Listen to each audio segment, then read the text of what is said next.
A lot. The slide's been working a lot. Change has gotten away a little bit. And in that aspect, we've really just been like, hey, what's working this day? And then we're just going to run with it.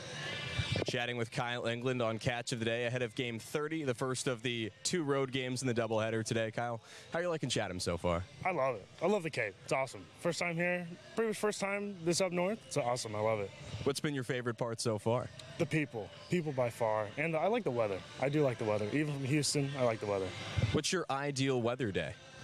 I mean, 75s, nice little breeze, some overcast. That'd be it. What month does it get to that temperature in Houston? Depends on the day. I mean, I would say anywhere spring, winter, end of winter, probably. Yeah. You went the community college route coming out of high school. What was the recruitment process like for you as a senior? Pretty terrible. I was kind of a under the weather dude. Like, I mean, yeah, just pretty under the radar. I had to just talk to my coaches, talk to people who could get me somewhere, really. That's about it. And then what brought you to Lubbock Christian this past year?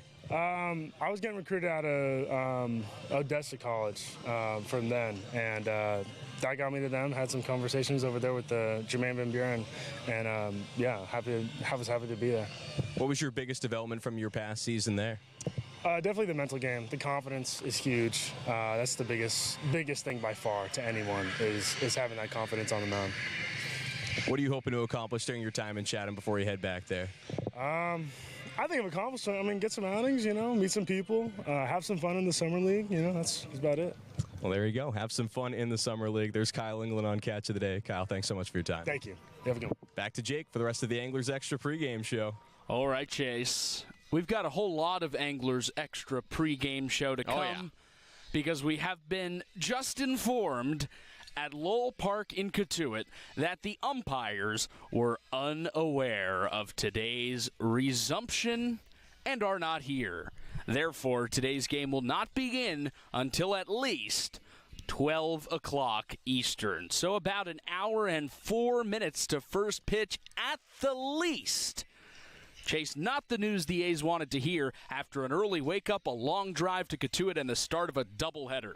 And certainly going to have an impact on the rest of today, considering that Chatham plays again today at 4:30 p.m. Now, the fact that this game will be getting picked up in the bottom of the third and only going until the 7th does play in the A's favor, but Red Wilson Field in South Yarmouth, that is a field that has no lights. So when that game ends, you don't really have control over that.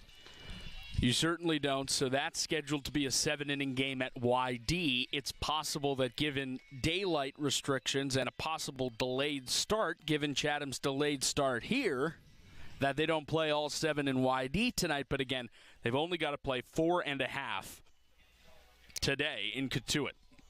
Both of the teams were here. The managers had exchanged lineup cards. Teams had their uniforms on. Chatham in the first base side dugout, Kettleers in the third base side dugout. Everyone looked ready to go except the third team was missing. The umpires were not here. Bruce Murphy, the Cotuit general manager, was on the phone, on the field right by the Kettleer dugout, presumably with the league or with the umpires. And unfortunately, they do not show for Game 1 of this doubleheader, so the A's and Kettleers will have to wait about an hour. We were told that 12 o'clock noon is the plan for first pitch in the resumption of today's game. Now, that is subject to change, but right now we are aiming for a noon start time at Lowell Park. Time remains to be seen if we reach that goal. What does not remain to be seen is that we've got a whole lot still to come on an extended Anglers Extra pregame show, which starts now. Anglers Extra. Chatham on TIC. Cape Cod. Year after year, Cape Cod League Baseball and Chatham Bars Inn have been synonymous with summer on Cape Cod. The Inn has offered clam bakes, beachside barbecues, and with an RBI double is Evan Longoria. He is 4 for 4. Hit on the ground, left side. Will it get through? Off Crawford and into center field. Federovic scores, and Chatham wins it in 11. The game-winning hit from Seager. It's a 5-4 Chatham winner. And now, with your play-by-play, Chase Abrams and Jake Klein. post-game highlights, brought to you by Touchstone Closing, may have sounded. Last night's game was an important one. Last night's game was an important one, even if Chatham manager Jay Powell didn't want to admit it. The A's needed a win to stay alive in the race for third place against the Harwich Mariners, but it was Harwich that got on the board first. Another 2-2. He reaches out and punches it in the air to right. Paul Meese sprints over, makes the catch. Breeny tags. Paul Meese throws home late. Breeny scores standing, and Harwich strikes first. Cade Kurland plates a run with a sacrifice fly to right. The Mariners lead 1-0 in the top of the first. So 1-0 Mariners in the first. It only took a couple of innings for the A's to respond, however. Couple runners on base with one out as the left-handed hitting Tyler Howe, the A's first baseman out of North Carolina, came up. Another payoff to Tyler Howe. Here it is. Line down the left field line. It drops. Fair. Base hit. Marshall storms around third. The throw from Jones in left to third. Not in time. Peoples into third. And Marshall scores on an RBI double from Tyler Howe. The A's have knotted the score. 1-1 in the second. So that makes it 1-1. However, Harwich answered back. A crazy play at the plate kept the game tied, and then Micah Kirikoff stepped up, bases empty in the fifth inning for Harwich, and he put the M's in front.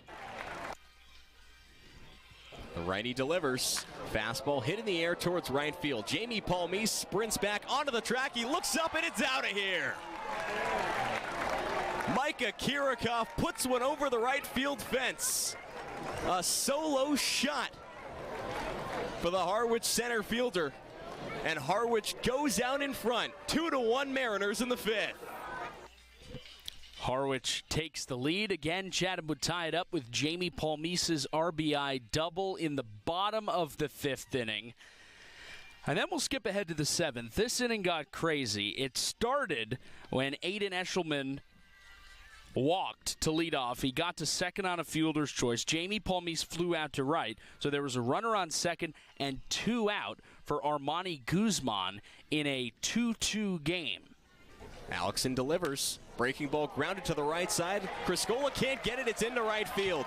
Coming around third is the runner. The throw to the plate. Not in time. Eshelman dives in ahead of the tag. Breeny's throw just late coming to home, and Chatham takes the lead 3-2 on the RBI single from Armani Guzman. Chatham made it 3-2. Then the Mariners had a chance to get out of that inning without any further damage when Jack Bell hit a pop fly. But in brutal fashion, Cade Kurland, the Harwich shortstop, dropped the ball. So that put 2 on with 2 out. The inning continued, and Eddie Marshall wasted no time making Harwich pay. First and third for the A's with 2 outs in the bottom of the seventh. The pitch. Lined left side, fair and down the left field line. Guzman trots home from third, and coming around third now is Jack Bell. He gets the wave from Mateo Martinez. No throw to the plate. A 2-run double for Eddie Marshall puts Chatham up by 3. 5-2 A's in the bottom of the seventh. 5-2 A's in the seventh. Couple of runs gifted there off the dropped pop-up, and why not a few more? 1-1 to Peoples. Breaking ball hit in the air down the right field line and deep. Breeny tracks it back. It is out of here. Halfway up the hill towards Depot Road.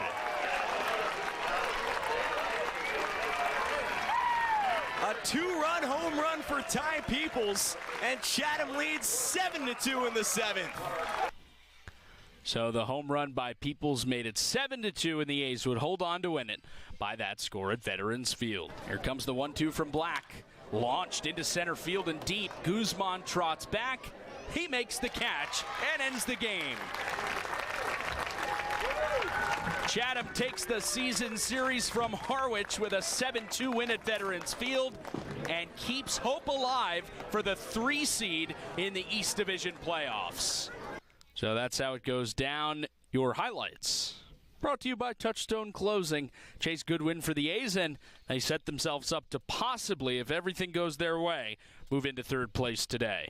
I mean, that was the matchup last night. Chatham trailed Harwich, still does in the standings. And if Chatham loses last night's game, it's a completely different story. Instead, Chatham comes away with the win. And now with 2 wins today, we'll see if we get 2 full games in. But with 2 wins today and a Harwich loss in the Mariners' lone game, Chatham moves into 3rd place, where the A's would face the Brewster Whitecaps in the first round of the playoffs, Jay. That's right. And again, if you're just joining us and you're wondering why we are not talking about a baseball game that is happening on the baseball field in front of us in Cotuit, that's because there are no umpires here, and we have been delayed at least an hour. The plan is to resume at 12 o'clock, high noon on the East Coast. We are not sure if that will be the exact time, but the plan is to resume in 56 minutes at Lowell Park. And this, again, is a resumption of a game that was suspended on the 21st of July, then moved to the 30th of July, where the resumption of the July 21st suspension was rained out on July 30th, moved to August 2nd, and now it has been delayed due to a lack of umpires. So if you got all that written down, we can probably take the first break of this extended Anglers Extra pregame show. We'll be back on the other side. Our writers, Mauricio Palmer and Harris Pemberton, are going to join us, talk about some of their recent feature work on ChathamAnglers.com. Don't go anywhere. That's coming up next on a very long version of the Anglers Extra pregame show. A's and Kettleers, too, at some point. You won't want to miss this. Chatham on TRZ, Cape Cod.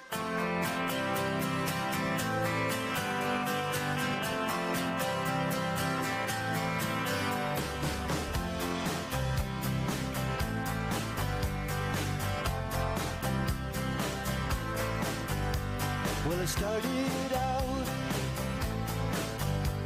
down a dirty road. Started out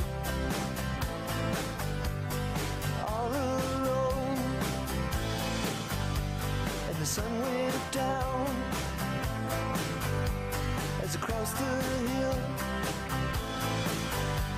and the town lit up. The world got still. I'm learning to fly, but I ain't got wings. Coming down is the hardest thing. Well, the good old days may not return, and the rocks might melt, and the sea may burn. I'm learning to fly, but I ain't got wings. Welcome back to Lowell Park in Cotuit, Massachusetts, where the Chatham A's and Cotuit Kettleers are set to resume Game 30 of the Cape League season, but they will not. Not just yet, anyway. They've got to wait a little bit under an hour to resume this game because the umpires are not here. So they are on their way. I guess they're on their way from somewhere. I don't know where they possibly live or come from, but they're apparently coming. And Chatham and Cotuit are expected to resume today's game, really to resume the game from 12 days ago at noon. So we're shooting for a noon resumption of this game. I'm Jake Klein. Diamond side at Lowell Park, where they will at some point play a semblance of a baseball game. And I'm joined by one of the Chatham A's beat writers. Mauricio Palmer joins me. Mauricio, how are you? Doing great. Well, I've been better, actually. I should be a little bit more candid there. Was not super excited about the fact that we had to show up here preparing for an 11 a.m. start, and then just to have that delayed to noon, and possibly even afternoon. I guess we'll see if the umpires can arrive in Cotuit on time. So, yeah, I've certainly been better, but I'm doing all right for now. In the words of Chatham acting manager Jay Powell, not what I need right now. So yeah, that's pretty apt. We've got a delay, but keeping everyone entertained here on the extremely long version of the Anglers Extra pregame show. So if you haven't read it yet, Mauricio has a new feature article out on ChathamAnglers.com or ChathamA's.com. They both work.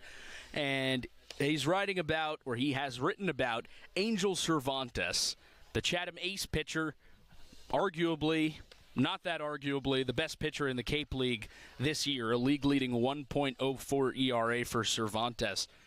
Mauricio, what made him such an interesting character to profile? Heading into the season, I knew that I wanted to profile him just because of the context of him even going to college in the first place. I thought that the decision for him to turn down millions of dollars, top 50 pick, that doesn't really happen very often when you're drafted out of high school. Most kids don't necessarily want to go to school. They want to play baseball, and if they're being paid millions of dollars and they don't even have to go to college to do that, then that's usually what they'll do. And Angel did not. He was the first player since, I believe it was 2021, top 50 pick, I should say, to not sign with an MLB team. And instead, he went to UCLA. And I thought that that was a very interesting decision. And my question as a reporter, and I imagine English fans probably had the similar question, is why? Why did he go to college? Why didn't he take the money?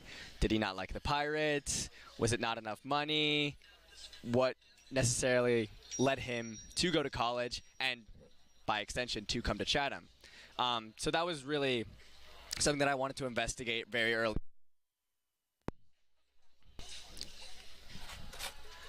Oh, sorry. Okay, sorry.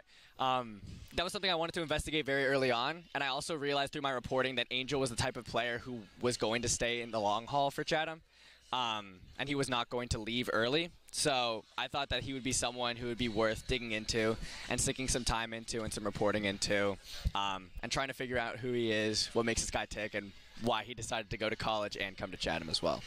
So what did you find? Without spoiling too much of the article, of course, we encourage folks to go give it a read at ChathamAnglers.com or ChathamA's.com. You can click on Chatham Anglers News and you can read it there.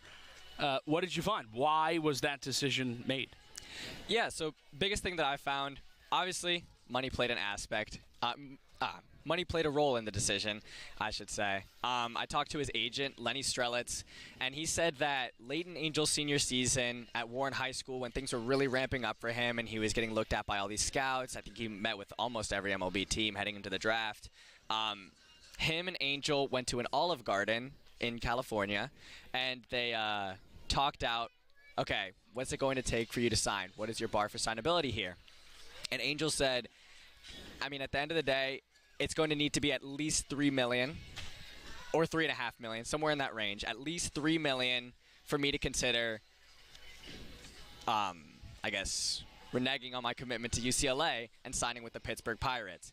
If I do not get $3 million, I am perfectly fine going to college. I am perfectly fine going to UCLA because I love the program. I love John Savage, and this has been my dream school forever. And I made a commitment to these people, and I want to follow through on my commitment. And that was a theme that I found throughout Angel's baseball career, is that when he makes a commitment to someone, he usually honors that commitment. I think that is a really big reason why he is still here, why he is still in Chatham, pitching this late into the season as a UCLA freshman righty who did pitch a sizable amount at UCLA. He doesn't necessarily need to have that much more innings than he's already had in Chatham, but he stayed here because he honors his commitment to people, and I think that that's what really led him to set the bar so high on his signing bonus and commit to UCLA when Pittsburgh could not reach it. So let me ask you this. If I'm a Pittsburgh Pirates fan and you're sitting here telling me that he honors his commitments, why would I feel inclined to believe you? Because he never really had a commitment to honor with the Pirates, is what I found. When I talked to his parents, what they told me is that the Pirates selected him, but they did not select him with a deal in place. So they had not negotiated out the terms with his agent, and they had not selected him with the idea that we are going to give you this much. Is that okay? And then put pen to paper, essentially. There was never a commitment for him to renege upon with the Pirates because the money was simply not there. And I talked to the agent and I asked him very candidly, do you think that, like, were MLB teams aware of the fact that they were going to need to at least put up $3 million of the signing bonus in order to sign Angel? And he said, yes. I think MLB teams were aware that that had to be the ballpark and that $3 million was the bar for his signability. And the Pirates simply never got there, and so they never made enough of a commitment to him for him to want to commit to them. So I know you talked to UCLA head coach John Savage. He's kind of on the other side of this whole thing, like probably one of the few people out there who's really hoping that Cervantes is not going to become a pro pitcher. What was his point of view on all of this? He told me when he was watching the draft and he saw Angel go 50th overall, he thought he was gone. He said, you see a guy go 50th overall in the draft, you think he's gone. Like, you think he's done. Even though he mentioned to me that UCLA, and specifically in his tenure at UCLA, does have a history of kind of pulling these high school guys back from the draft. They did it with Garrett Cole when Garrett Cole was drafted out of high school by the Yankees, pulled him back to UCLA, and then he went on to go pitch for the Yankees and a bunch of other teams and become the all-star pitcher that he is now. They also did it with Mac McClain, the red shortstop. He got drafted, I believe, first round as well. UCLA pulled him back, and he became a big leaguer as well. So he has a history of, I guess, pulling guys back from the draft, pulling high school guys back from the draft. But, yeah, he was pretty stressed. He was not expecting Angel to come back. And then it was funny because Angel told him a couple days before the deadline to officially sign MLB draft picks, like, hey, coach, I'm coming to UCLA. And then Savage told him, well, that's not official yet. No, you're not. Because you still could negotiate with the Pirates and you still could sign with the Pirates. And you can say that to me now, but if I throw a party here and I celebrate 3 days before the deadline and then 24 hours later you end up signing, I could look like a really big idiot here. So he didn't want to celebrate until the deadline passed, but then once the deadline passed and he realized that Angel was not going to sign with the Pirates, then the celebration could begin for UCLA. And there were debates on whether or not he had pitched too much at UCLA for him to go to the Cape and throw another 20 to 30 innings in Chatham. But since he's been in Chatham, he's been working on his cutter heavily. He told me after one of his starts that he now boasts 7 or 8 pitches. And his family also got to see those pitches when they came to visit him in Chatham. And they spent a really nice week here watching him pitch at Veterans Field, going to the games. There were a couple rain days in there, so they went to the beach, went to restaurants, and overall really enjoyed their stay. So I think Angel, at least from my perspective and what he told me, does not regret his decision in the slightest and is very happy with his decision to go to UCLA, because his mindset and what he told me is that he's betting on the fact that in 3 years, when he will be 20, just 20 going into the 2028 MLB draft, he will be a much better pitcher, a much better player, and a much more polished product than he was coming out of high school, coming out of Warren, and he'll be able to sign for even more than the $3 million bonus he was originally seeking out of high school. Well, we've just got some news here at Lowell Park. Approximately 20 minutes into this delay for a lack of umpires, the delay has been extended by 20 minutes. First pitch is now scheduled for 12:20 p.m. in this resumption of Game 30 between the Chatham A's and the Cotuit Kettleers. All right, we're going to take another break on this extraordinarily long Anglers Extra postgame show. Pre-game show, yells Chase Abrams at me from off the mic. He is correct. Pre-game show. Mauricio Palmer, Chatham A's beat writer. If you'd like to read his full story on Angel Cervantes, please do. ChathamAnglers.com. You can click Chatham Anglers News. Mauricio, thanks so much for joining the Anglers Extra pre-game show. Thanks for having me. It was a blast. All right, we'll take another break. Chatham and Cotuit are going to play baseball at some point. We will reach that point in approximately an hour, but more Anglers Extra pregame show is coming up next on the Cape Cod Baseball Network. Chatham on TRZ, Cape Cod. Leading in a jungle of 100 burning suns, we couldn't hide, we couldn't run.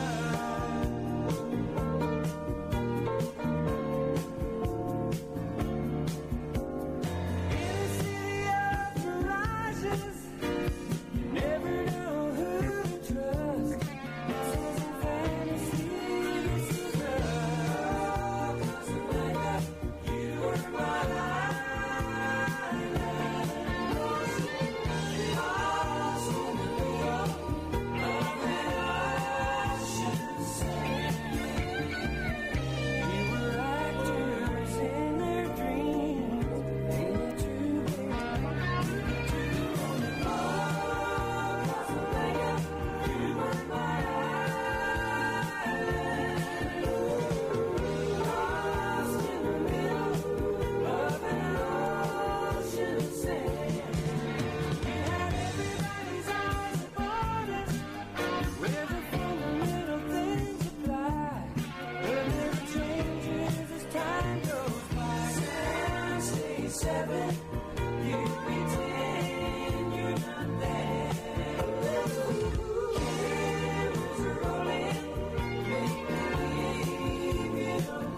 on this extended special edition Anglers Extra pregame show.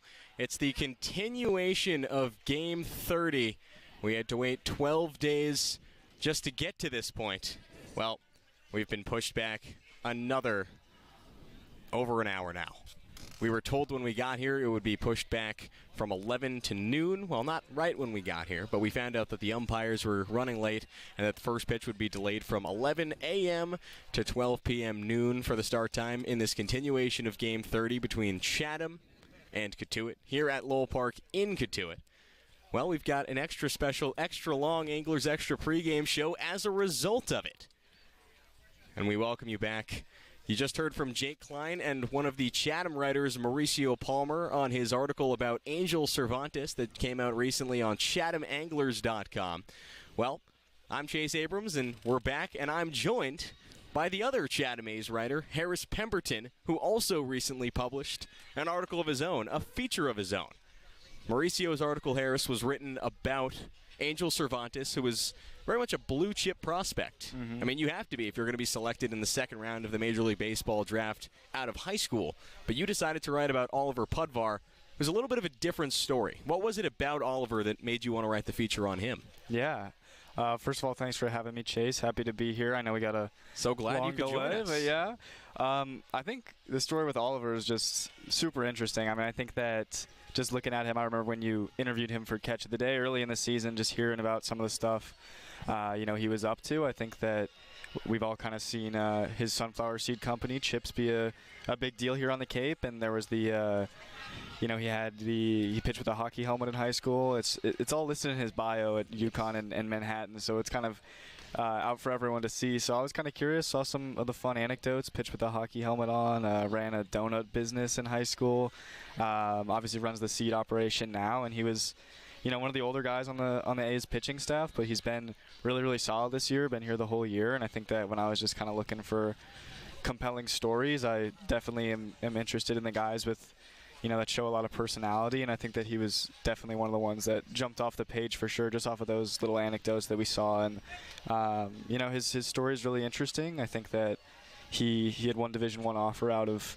high school. He went to Champlain Valley Union in Vermont, his home state, and went to Manhattan College. That was his only Division I offer out of high school. He told me he didn't start consistently throwing in the 80s until he was a sophomore. He said he was kind of sitting around the 68, 69 range when he was a freshman, and there was definitely some time he was thinking like, wow, I'm playing in Vermont, not really a hotbed of baseball talent, and not pitching super hard, and wasn't really sure where this would take him. And then had a big jump in the velo and started playing really, really well. Had 18 strikeouts in the state championship as a junior, and kind of just things went from there, and he ended up here in Chatham. He's had a really, really nice summer.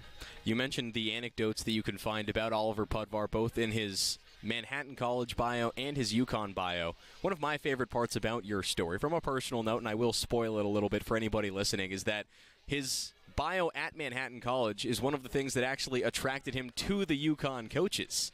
So not exactly I'm searching for the word here, but it's not a path that many players have taken. Right. We'll say it like that. Just the one Division I offer coming out of high school for Oliver Pudvar. And now on the Cape right now, he's once again sort of an anomaly. A redshirt senior to be at UConn, and he's surrounded by a bunch of rising sophomores and juniors, guys who are kind of searching for more playing time. What's it been like for you to kind of watch a guy who sort of defies the norm succeed at this level on the Cape? I mean, Oliver Pudvar was a Cape League All-Star this summer. Yeah, I think it's been awesome. I think that's part of the reason that I was so interested in his story, is that, he's, as I mentioned, kind of been an underdog his entire career, and wasn't necessarily he's not going to blow you away at UConn. He doesn't throw incredibly hard, and, his numbers aren't gaudy, but, he wins a lot of games. He pitches to contact, gets guys out, and I think that, being on the Cape, you kind of fall in love with the guys like, maybe like Angel Cervantes, who, is just,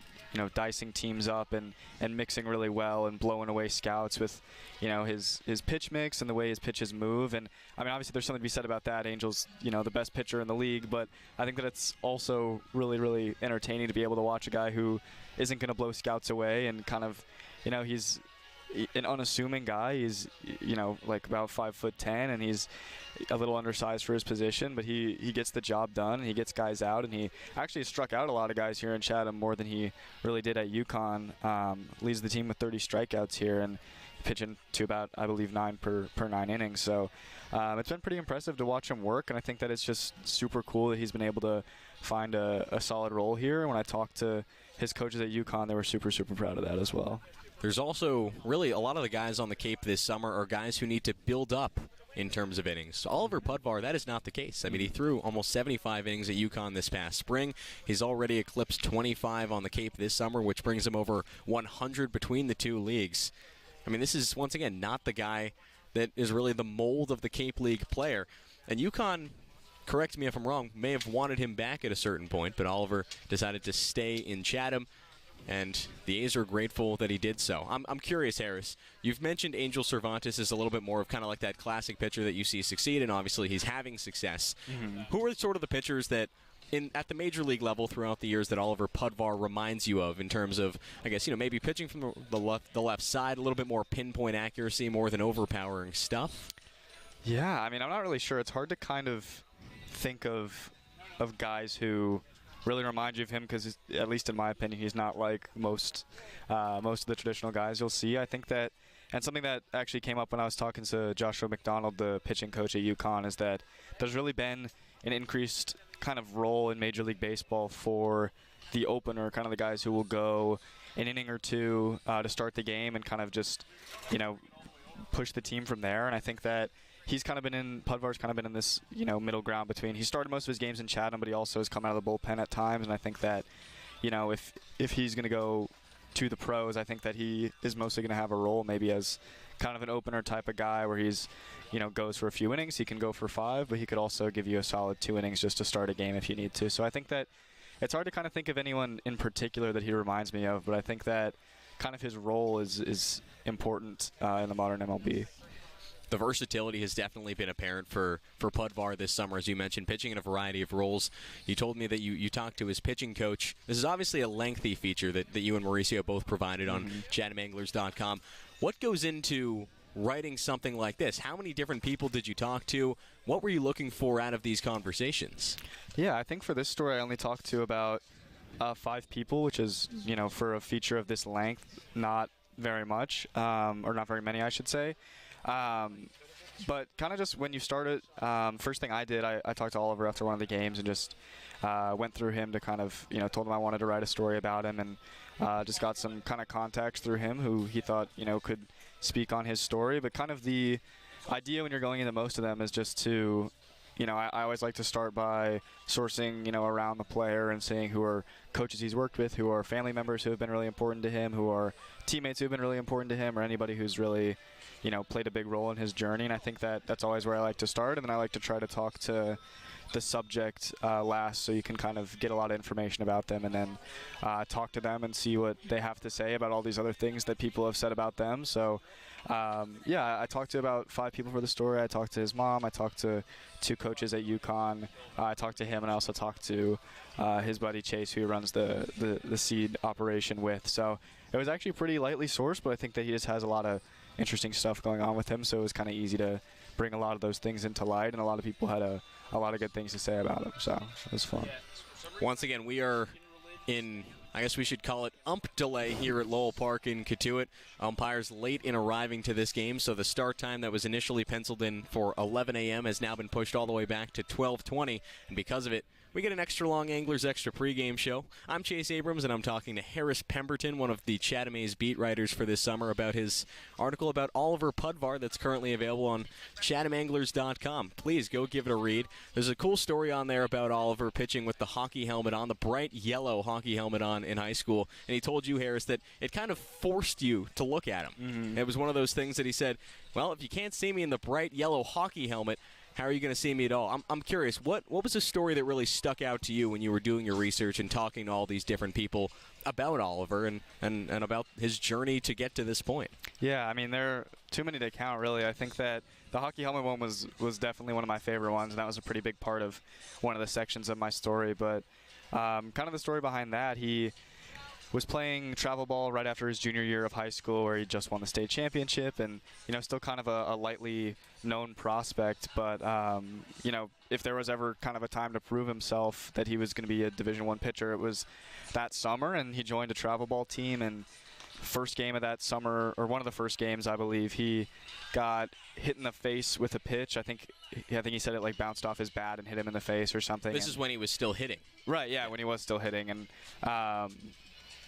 he ended up breaking his jaw in 2 places. I think that at first, like, his coaches and his family were like, oh, like, this isn't anything too serious. And they took him into he had surgery at a hospital in Boston and got his jaw wired up. And I think his immediate reaction was that, okay, like, this summer is over, and in a way maybe this dream is over, because I don't know if maybe D2 or D3 is still available, but it's going to be really hard to prove to Division I coaches that you're a good player if you can't play in one of the biggest summers of your life. And it turned out that kind of the only way that he would be able to play, and he wouldn't be able to hit, but doctors told him that he could pitch if he wore a hockey helmet when he pitched. And he ended up getting one from it was his travel ball coach. It was his travel ball coach's high school hockey helmet from a school in Connecticut. Of course. Yeah, for sure. Which apparently he had sitting in his garage somewhere, and was like, okay, you got to use this one. But his team's jerseys were like red and black, and the helmet was yellow, so obviously stuck out as a sore thumb. And it just, as you mentioned, it's impossible to not stand out when you're doing that. And I think that he got a lot of strange looks and probably some strange comments too. But at the end of the day, like, it forced you to watch. And I think that if nothing else, that made scouts kind of, see him. And once you see him, you kind of have to pay attention to his game. And that's exactly what they did. So I think that was probably one of my favorite ones. There's a ton of good stories in there. I know he's got some fun ones at UConn. One that I found kind of interesting is he kicked on his high school football team, and actually when he was kind of trying to figure out the kind of the pro or the college level, there were a couple offers to go to schools where he would be able to play football and baseball, which is something I had no idea about, and I didn't really touch on it much in my story. But when he got to UConn, he was going to try out for the football team, and he went home and practiced kicking a bit and realized, like, this is going to be, maybe this is something I'll try to do. And then I think the UConn football team ended up getting a really highly touted kicker transfer that year, so he kind of gave up on that dream. And I can't remember who it was, but Oliver recalls that kicker is maybe signed a contract in the NFL now, so it's, he would have had his work cut out for him for sure. But I thought that was a super interesting anecdote as well. We've had a little bit of football and baseball crossover on the Chatham A's this summer. A's reliever Ty Thames played a few snaps for the Rice football team, a self-proclaimed special teams demon. He never reached double digits for tackles with the Owls, but decided to flip over to baseball full-time. Former Chatham A's pitcher Jack Gleason, who actually started this game the last time these two teams played at Lowell Park in Cotuit 12 days ago on July 21st, was actually an all-state punter in high school, but never considered pursuing that at the next level. There's a story in there from Pudvar about his first visit to UConn, in which his parents were running late. Mm-hmm. I'm curious, did you learn that story from Oliver, from his mom, from both? And what was kind of the tone of when they shared that story with you? Yeah, so I first heard it from his mom, actually. They were telling me a bit about that story, and kind of pieced it together. And I think the main story was that Oliver was coaching he said like a travel ball team in Rhode Island that summer, like a 12U team. And he was coaching for them. So he had his visit scheduled to UConn, and he was driving down from Rhode Island after coaching that team. And his parents were driving there from Vermont. And they actually navigated to the wrong UConn campus, which was, I think, UConn Waterbury, which is about an hour and 10 minutes away from Storrs. So ended up being a bit of a hectic morning, it sounds like. I mean, I think they were, it's all fun now, especially seeing how it turned out. I'm sure in the moment they probably weren't feeling too great about that, but I heard it from them, and then I talked to Jim Penders, the head coach at UConn, and he remembered the same thing, and then Oliver mentioned the same thing as well. So I thought that would be kind of an interesting thing to try to throw in the story, and it really did end up working out well, because as you mentioned, like, part of the reason the coaches really liked him is because they saw this bio and were super interested in the person, and there they were, and they got to spend an extra hour talking to him. And what Oliver kind of shared with me, not that he's any different around, his parents or anything, but it just felt very authentic when it was just him and the coaches. And he got to kind of spend that time with them. They got to see him. He got to see them. And I think that was definitely a big part of it.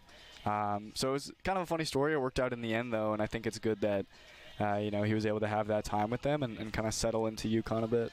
Now we've gone through this whole conversation, and we haven't even talked about Pudvar's entrepreneurial pursuits.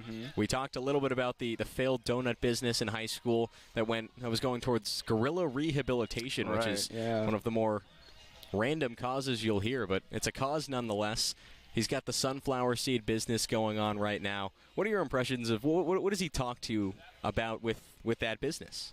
Yeah, I mean, well, first of all, he kind of told me that he really got into entrepreneurship when he was in high school. Just kind of, I think the first thing he did was a landscaping business where he kind of just, shaped up people's yards, and he really liked that he could make his own hours and kind of do whatever he wanted to do, and he was his own boss, so he didn't really, he worked when he wanted to, and I think that's kind of when he got into it. And then you mentioned the Guerrilla Rehabilitation Donut Company, which I think he probably gets asked about that more than he should, just because it's, obviously it's a funny story, but it's on his bio, so a lot of people see it, and he told me that, whenever like a scout or coaches reach out to him, they're always like, "Oh, how's the donut business going?" And he's like, "Well, it's not really around anymore." But that was for a class. I think he told me the story was one of his teachers had accidentally ordered like a ton of coconut oil for some reason.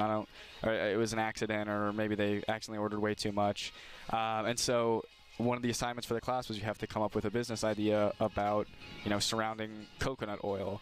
So a lot of people did like candles or like body lotion or like stuff like that. And he was like, okay, him and his friend are going to do donuts. They made donuts with coconut oil, and didn't go very well. He told me their first batch of donut holes was terrible. And, that was pretty short-lived. They weren't too into that one. And obviously the product wasn't amazing. But I think that just kind of showed how much he enjoyed doing entrepreneurship. And then he kind of the next year he was in a business entrepreneurship class, and they had to come up with a business idea with his friend Chase, and they did sunflower seeds. Obviously, they were both players on the baseball team, so that was kind of an obvious crossroads between the two. And I think that they really liked sunflower seeds, and they just wanted something that was a little more natural, didn't have as much sodium, and were in a little more unique flavors. So they started making maple syrup sunflower seeds with Vermont maple syrup, and started mixing them in bags in their parents' kitchen, basically. And kind of, it was a bit of a mess at first, but once they kind of perfected the recipe, the business really got its legs, and was able to. They were setting up shop at farmers markets, baseball tournaments, and eventually we've kind of seen how it's grown here on the Cape, just kind of all over the place. He's had a lot of people doing seed reviews, a lot of teammates, some opponents even. I know when we were at Fenway, he got Roman Anthony to do one, which was pretty cool. So it's been really, really interesting to kind of see that grow, and I think that's definitely been, if you asked him, that'd definitely be one of the biggest positives from his time on the Cape. Obviously, he's had a great summer pitching as well, but just being able to kind of get that brand out, and he mainly does a lot of the marketing for the brand because he has these connections through baseball, and I think this is, the Cape is absolutely a perfect place to try to do that. Yeah, Oliver has told us that his friend Chase gets the naming rights, gets the namesake of Chip Seeds, and he handles the numbers. Oliver handles the baseball side of things. Once again, we are in an umpire delay at Lowell Park in Cotuit. Umpires running late to get here for this game that was already been pushed back 12 days. And now an extra hour and 20 minutes. First pitch currently set for 12:20, and we'll be staying right here on the air until it does so. I'm with Harris Pemberton, one of Chatham's beat writers for this summer, and we're chatting about his feature article on A's pitcher Oliver Pudvar. Now, I know Oliver shared a bag of seeds with you after you interviewed him. How many flavors have you tried? What have you liked? And what's good about them? Yeah, I think that it was, he gave me a bag of the spicy maple madness after I talked to him, which was great and very kind of him. So thank you to Oliver for that. But I thought that was the first actual seed I'd tried from Chips. I know they have they also do kernels, which I guess is just the actual seed part without the shell, because I've got one of those sitting and waiting for me in the press box right now. They mainly do those because I know that they're a little more versatile. Also, you can put them on like salads or other stuff. Not just like sunflower seeds, but also when they stock them on concession stands around the Cape. Obviously, teams don't want people spitting shells everywhere, so it's mainly the kernels. So I think that I've tried those, just the maple ones, and then I tried the spicy ones that he gave me, which I thought were really good. I thought the little sweet and a little spicy, so it was really nice. I enjoyed it. Were you a sunflower seed kid growing up? Definitely. I think that, well, I would always say I lended myself a little more towards bubble gum when I was, a baseball player. But it was, I definitely dabbled in the seed game a little bit. I think that, I was a pretty good 12U baseball player, and, from bubble gum to seeds, I was definitely in tune with the snack game for sure. So I always had some gum. I was a big League Chew fan. I don't know. I guess I was definitely into seeds, but I didn't really know how to eat them very well. Like, I used to just kind of chew them, and then didn't really get the whole crack them open and whatever. But anyway, it was I was definitely in tune with it, but I probably hadn't had a sunflower seed in several years until I tried these, and it was nice. A little throwback to my heyday, so it was good. We'll be following along with the progress on chip seeds. I was only ever able to have one seed at a time. That was kind of I'd see people who throw a whole handful, and then they'd get to the seed part just with all of them all there together. I didn't get it. I could never figure it out. But we can stay connected with chip seeds. Give them a follow on Instagram. They've gotten the review from Roman Anthony, and then the Red Sox immediately went on a hot streak, which the company is somewhat taken credit for, and it's tough to blame them. We're going to step away again. Once again, that was Harris Pemberton talking a little bit about Oliver Pudvar and his article that's currently available on chathamanglers.com. Harris, thank you so much for your time. Of course. Thank you, Chase. The Anglers Extra pregame show continues, and we will be right back. Still plenty of time in this delayed start at Lowell Park in Cotuit. Don't go. My wish is to be alone. Stay away. Don't you invade my home. Best off if you hang outside. Don't come in. I'll only run and hide. Who can it be now? Who can it be now? Who can it be now? Who can it be now? Knocking at my door, make no sound, tiptoe across the floor. If he hears, he'll knock all day. I'll be trapped, and here I'll have to stay. I've done no harm, I keep to myself. There's nothing wrong with my state of mental health. I like it here with my childhood friend. Here they come, those feelings again.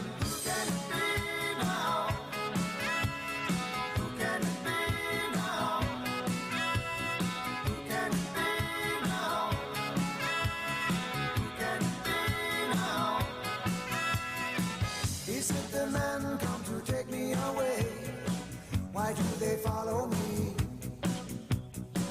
It's not the future that I can see. It's just my fantasy.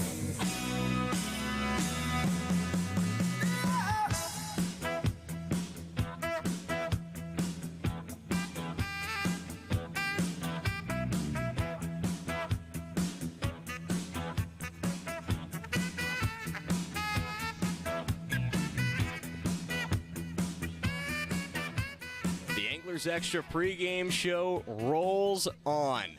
At a delayed start at Lowell Park in Cotuit. First pitch has been moved from 11 to 12, and then from 12 to 12:20 in a game that once again was supposed to, began on July 21st, then got moved to July 30th. That was rained out. Now we're back here on August 2nd, 12 days since this game began, and we've been pushed back an extra 80 minutes. We're back on the Anglers Extra pregame show that's running extra long and extra special today. And now we're joined by Chatham A's assistant coach, Mateo Martinez. Mateo, thank you for joining us. It's great to be here. I'm kind of excited. I wasn't expecting this, and kind of figured we'd be in the 6th or 7th inning by now. considering this game will be picking up from the third inning, I can't say that I blame you. Now, Mateo, you've got an alter ego that you've been sporting this summer for kids camp. You go by Coach Fun for the kids that attend the camp in the mornings on weekdays at Veterans Field. What's the story behind that name? Where does that come from?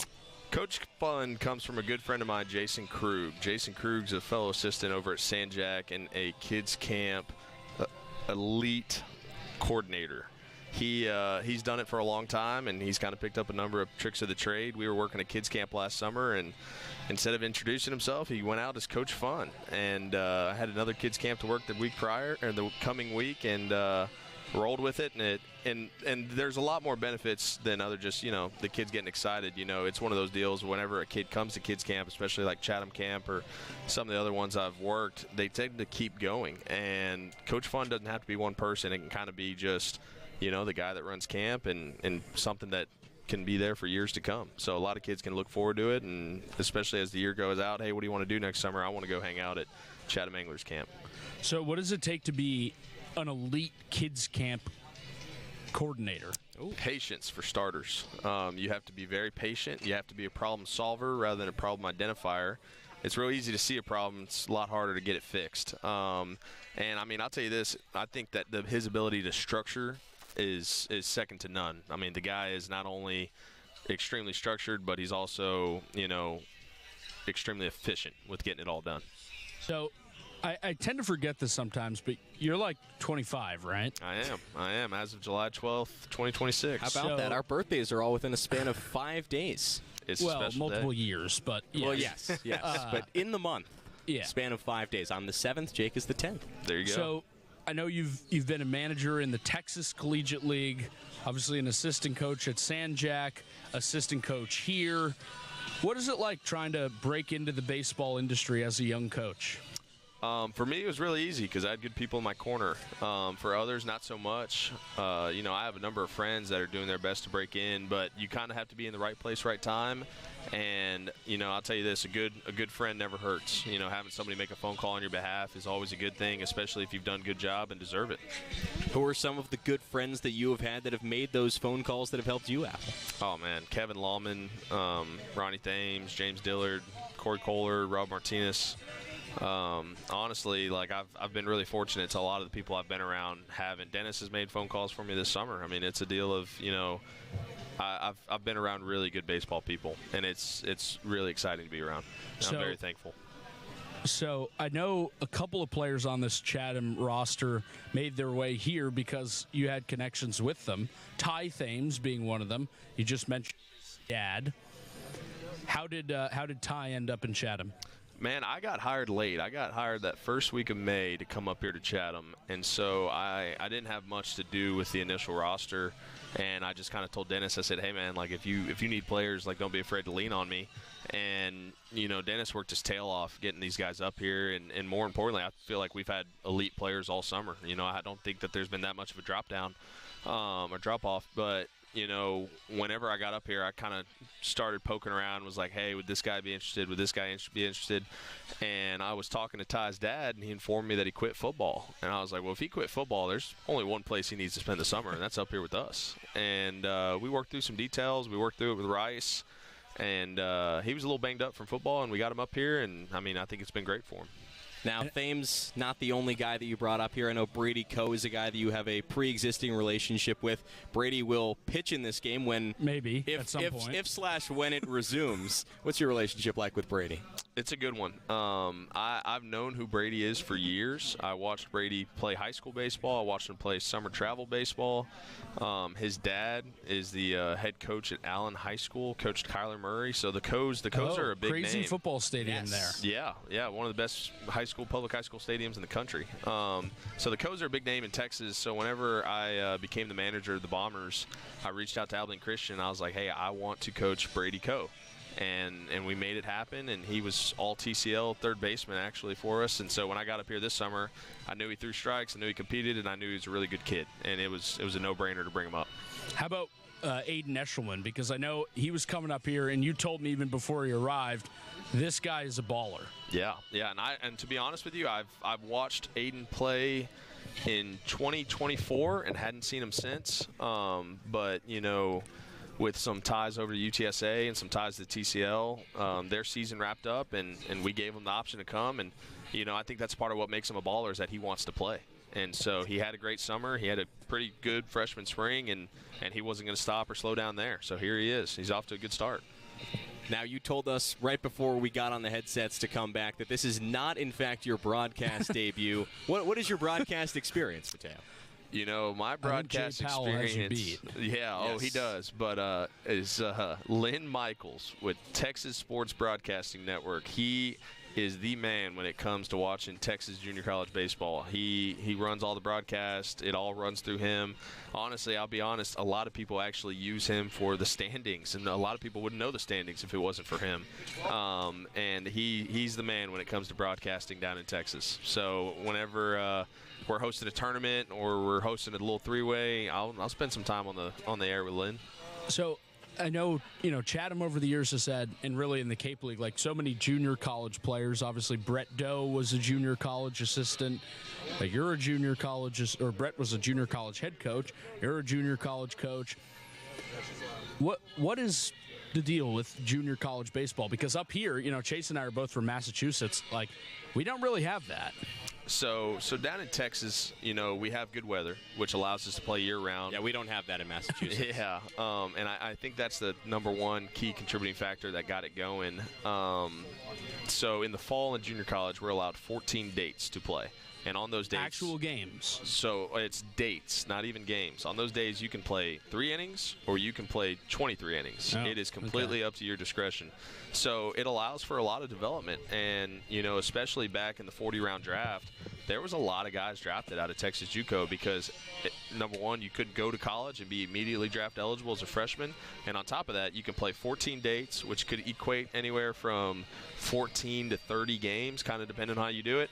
And then you go play a 56-game spring season. That's a lot of baseball in a short amount of time. And there's no practice stipulation. So we're not guarded by 20-hour weeks, 8-hour weeks, whatever. If we want to sit out there and practice 8 hours a day, 12 hours a day, I mean, we're going to do what it takes to get better. And the only thing we are governed by is dates. So from, I believe it's now the August the 14th to November, that second Monday in November, I mean, it's go time. So what did those long practice days, what do they look like? It changes. You know, we're very seasonal. So at the beginning of the fall, it's a lot of, you know, we need to figure out what we have. Because some of the guys will take based on relationships. We'll get a phone call and be like, hey, this guy can really play. Okay, we'll take him.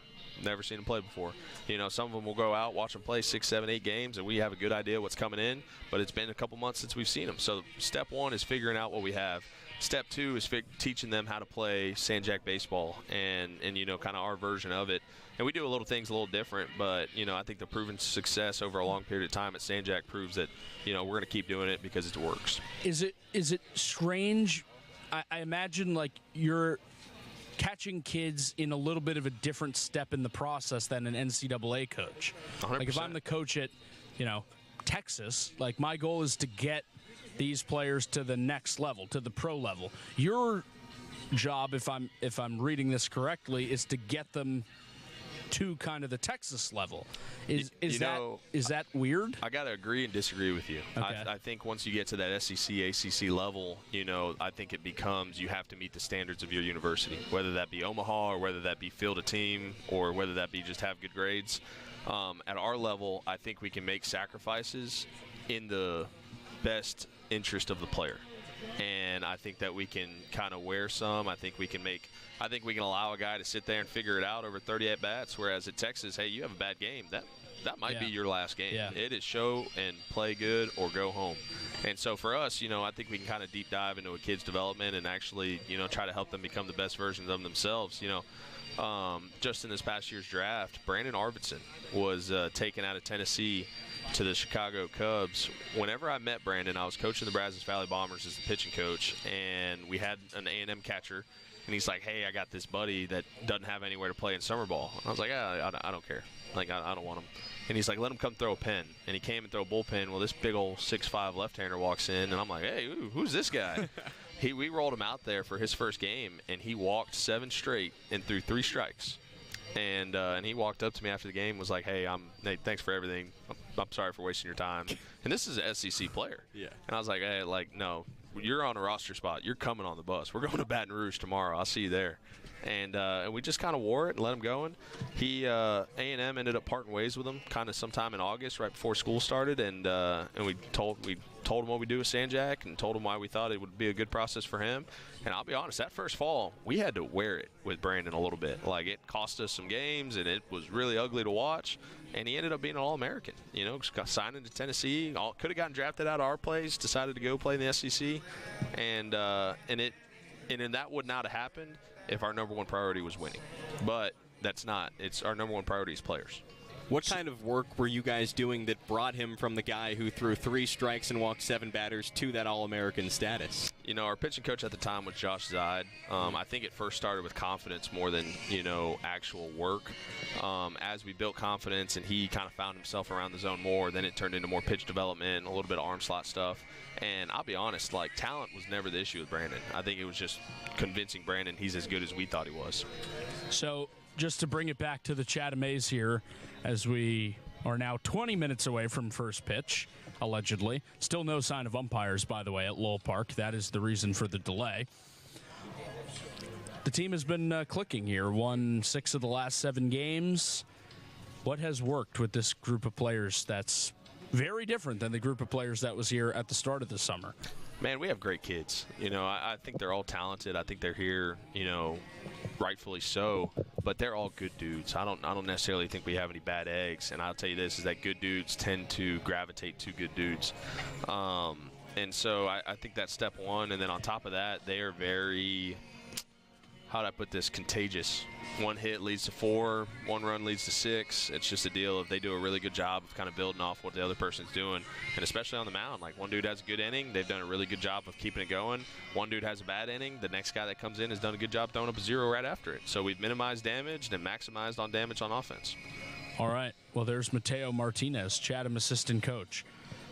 They're telling us that we're going to have baseball in 20 minutes. Mateo, thanks for coming on. For sure. Thanks for having me, guys. All right. We will take another break on this extremely long Anglers Extra pregame show. 20 minutes from baseball. We're going to replay the Manager's Show and Catch of the Day coming up next. Don't go anywhere. Chatham on TRC, Cape Cod.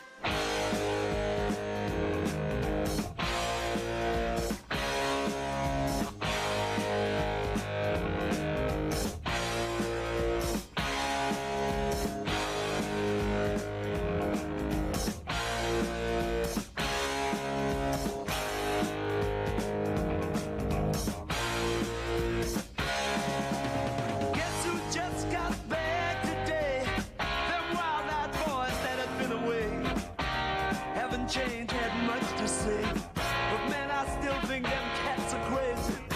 They were asking if you were around, how you was, where you could be found. I told them you were living downtown, driving all the old men crazy. The boys are back in town. I said, the boys are back in town.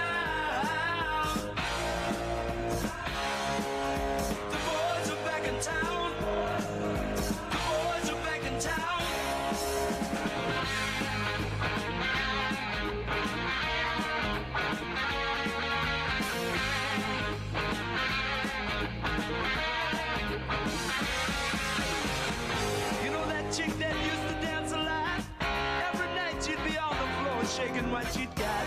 Man, when I tell you she was cool, she was red hot. I mean, she was steaming. And that time over at Johnny's place, well, this chick got up and she slapped Johnny's face. Man, we just fell about the place. If that chick don't want to know, forget her. The boys are back in town. I said, the boys are back in town.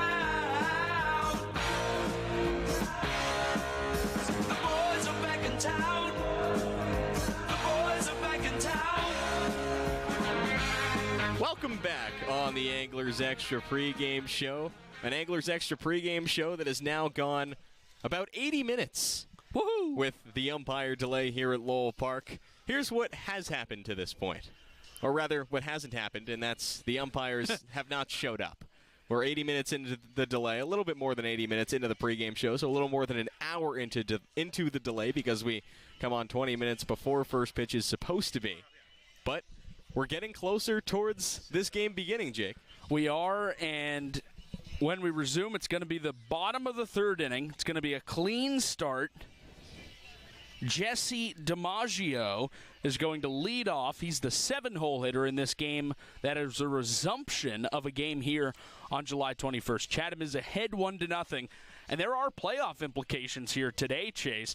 Chatham needs to sweep today's doubleheader. They still have to play at YD at 4:30, and then they need Harwich to lose if the A's want to catch the Mariners and move into third place for the Cape League playoffs. Meanwhile, Cotuit has playoff implications too.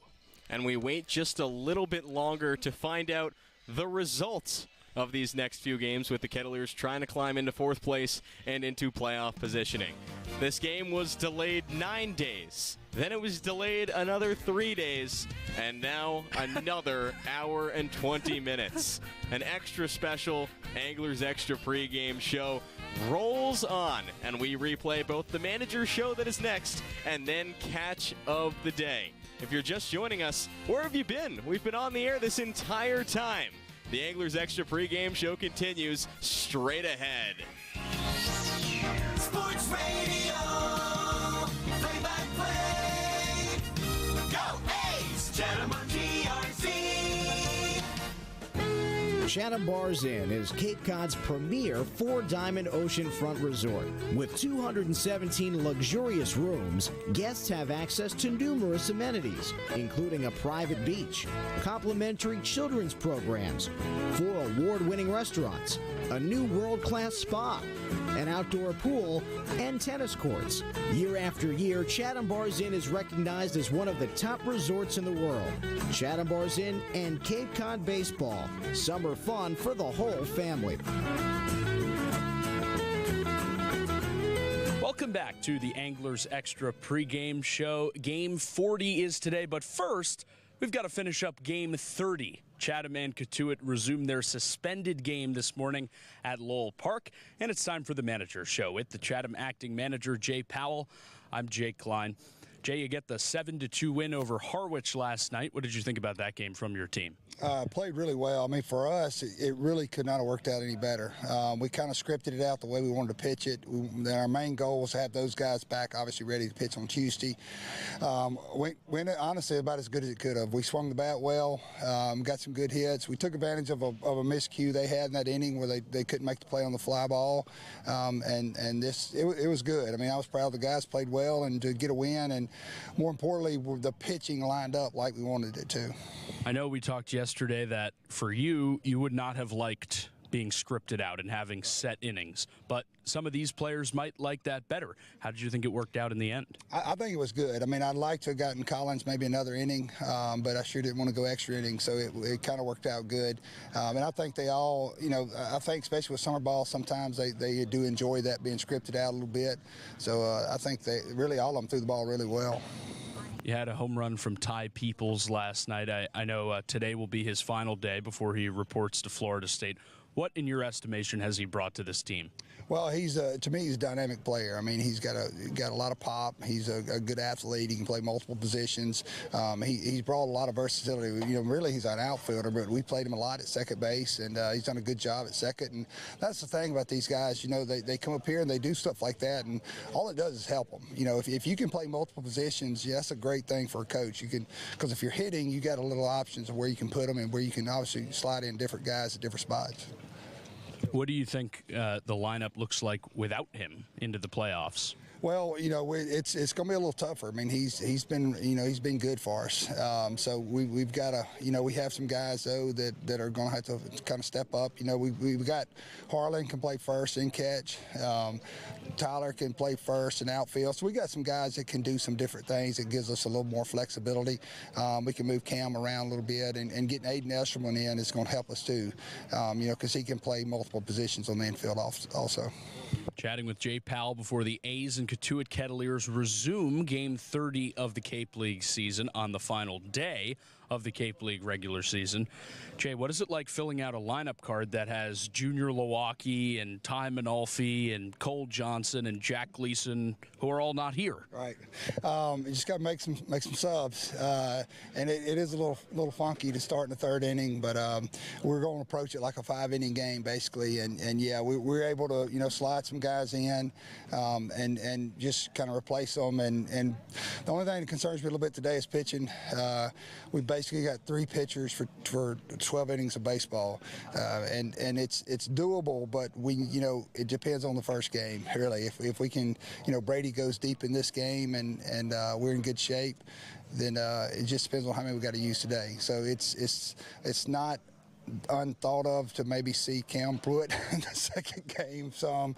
We've got guys available, but it's just pointless to throw Oliver Pudvar right now with having a playoff starting Tuesday. So we'll see. We'll figure it out. I mean, we're in a good shape. Thank goodness we took care of business Friday morning, and these games we can kind of play them, and get ourselves ready for Tuesday. What do you hope to see from a couple of those pitchers, Austin Shirley, Derek Damaris, who you haven't seen before? Well, we need to get them out there for sure, because you want them. You don't want the first outing to be in the playoffs, obviously. And both those guys have potential, like Shane did the other night, to help us. So the further this playoff thing goes, and hopefully we're in it to the end, we're going to need those guys. We're going to have them. So hopefully we can get them some innings today, and then have them on the back end of get them kind of ready for the end of next week. So that's the thing about this time of year. You're having to rely on some guys that you haven't seen a lot of, but both of those guys have a good track record. They both pitched some innings this year for their team, so we're gonna run them out there and see. What's it like managing a 1-0 game where you've only got to play 4.5 more innings versus a regular 9-inning 0-0 game? Yeah, it's for us right now, this point in the season, we like it. I mean, if it was a 2-inning game, I'd take it. But yeah, it's just it shortens the game a little bit, and you just treat it like a 5-inning game, and you're just up 1-0. So a lot of it's going to depend on Brady. See how long he can get us. Perfect world, maybe he can go 5, but we're not going to do anything to put him in jeopardy. So we'll see. We'll figure it out. I mean, we got a few options. Brady Coe will be the first Chatham pitcher today, though he's really a reliever. A's and Kettleers coming up. There's Jay Powell on the Manager Show. Jay, thanks for the time. Thank you. Back to Chase as the Anglers Extra pregame show rolls on. All right, Jake. There's Jay Powell on the Manager Show for the second time already today. Plenty to talk about with Jay Powell, as usual. We mentioned Cam Pruitt may be called upon to pitch in the next couple games, though that seems to be sort of a last resort for the Ace. The Anglers Extra pregame show continues as it normally would, and catch of the day is coming up. Kyle England caught up with me straight ahead. Anglers Extra. Chatham on TRC. Cape Cod. Sweet Tomatoes Pizza, located right around the corner from Veterans Field at 790 Main Street in Chatham. Pick up a pie on your way to the game, or grab a calzone before first pitch. The dough for their specialty pizza is rolled right before your eyes. Eat in or take out, 11 a.m. to 9 p.m., and sometimes later. Call 508-348-0200. See their full menu online at SweetTomatosCapeCod.com. Sweet Tomatoes, a Chatham pregame tradition. Welcome back to the Anglers Extra pregame show. We've got both games 30 and 40 today, with Chatham making up the first game against Cotuit at 11 a.m. in Game 30. It's time for Catch of the Day. I'm Chase Abrams, and I'm joined today by Chatham reliever Kyle England. Kyle, 5 games in the span of 3 days. What's it been like so far from your perspective? It's a rough days, honestly, these mornings. Pretty rough on traveling, especially to Cotuit today. Hour drive, so yeah, very, very long. What can you do to kind of make it, I guess, less rough? Sleep early, caffeine, Bane caffeine, 400 milligrams, whatever you can get. What's the caffeine strategy for you on a daily basis? Monsters, honestly, like the Monsters. C4 every now and then. That's about it. I'm not a coffee guy. That's about it. What's your go-to Monster flavor? I got the white. The white OG, 100%. You had a scoreless outing in last night's game. What was working for you? Fastballs. Just fastballs. Can't command anything else, so not really, but fastballs.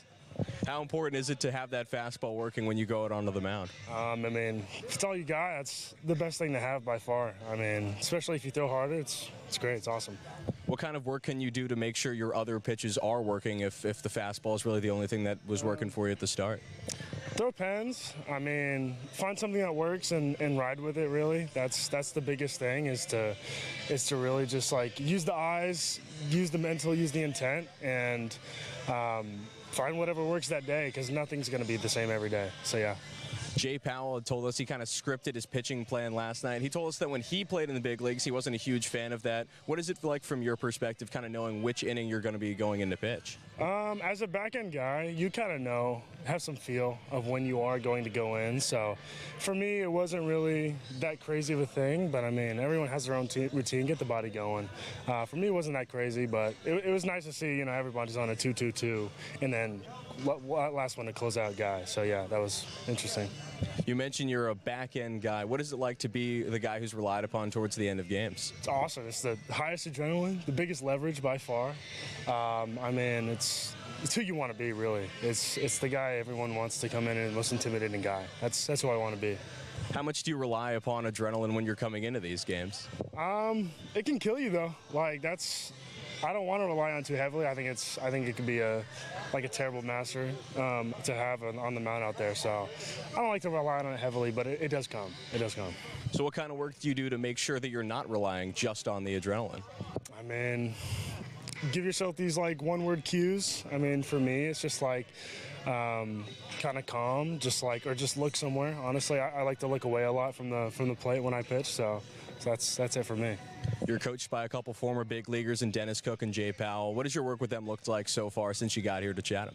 Mainly it's just mental work. I mean, a lot of just encouragement, really. That's really it. It's been awesome. It's been good.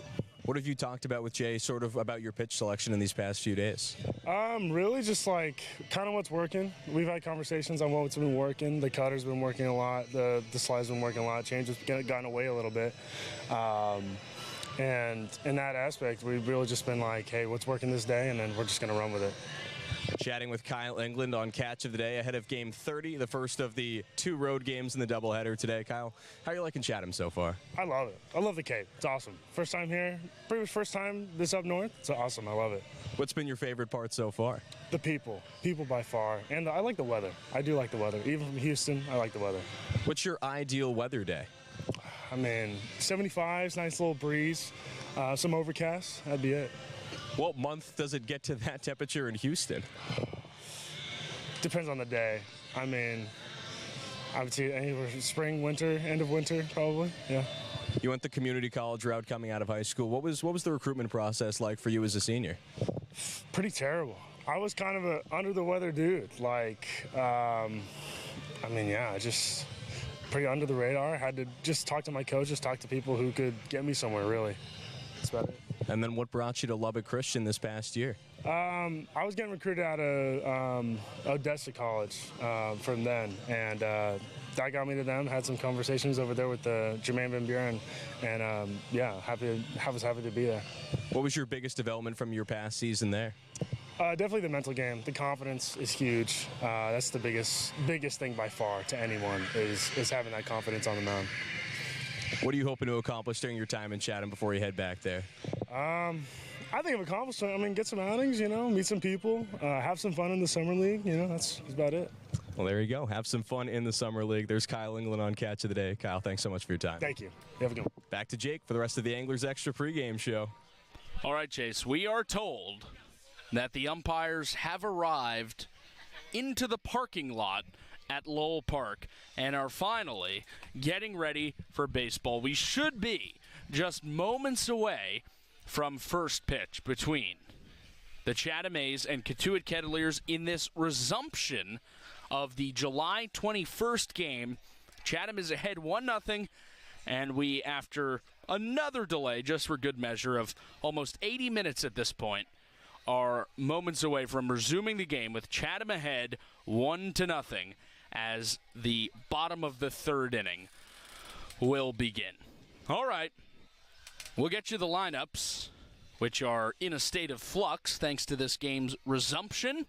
and we'll get you the pitching matchup, and we'll get you the first pitch, which is really probably the 40-something pitch of this game. It's all ahead. Don't go anywhere. Finally, time for baseball at Lowell Park. Anglers Extra. Chatham on TIC. Cape Cod. Year after year, Cape Cod League Baseball and Chatham Bars Inn have been synonymous with summer on Cape Cod. The inn has offered clam bakes, beachside barbecues, and oceanfront dining since 1914. The new Beach House restaurant at Chatham Bars Inn is open daily for breakfast, lunch, and dinner. Visit Chatham Bars Inn at www.chathambarsin.com. Chatham Bars Inn and Cape Cod Baseball. Summer fun for the whole family.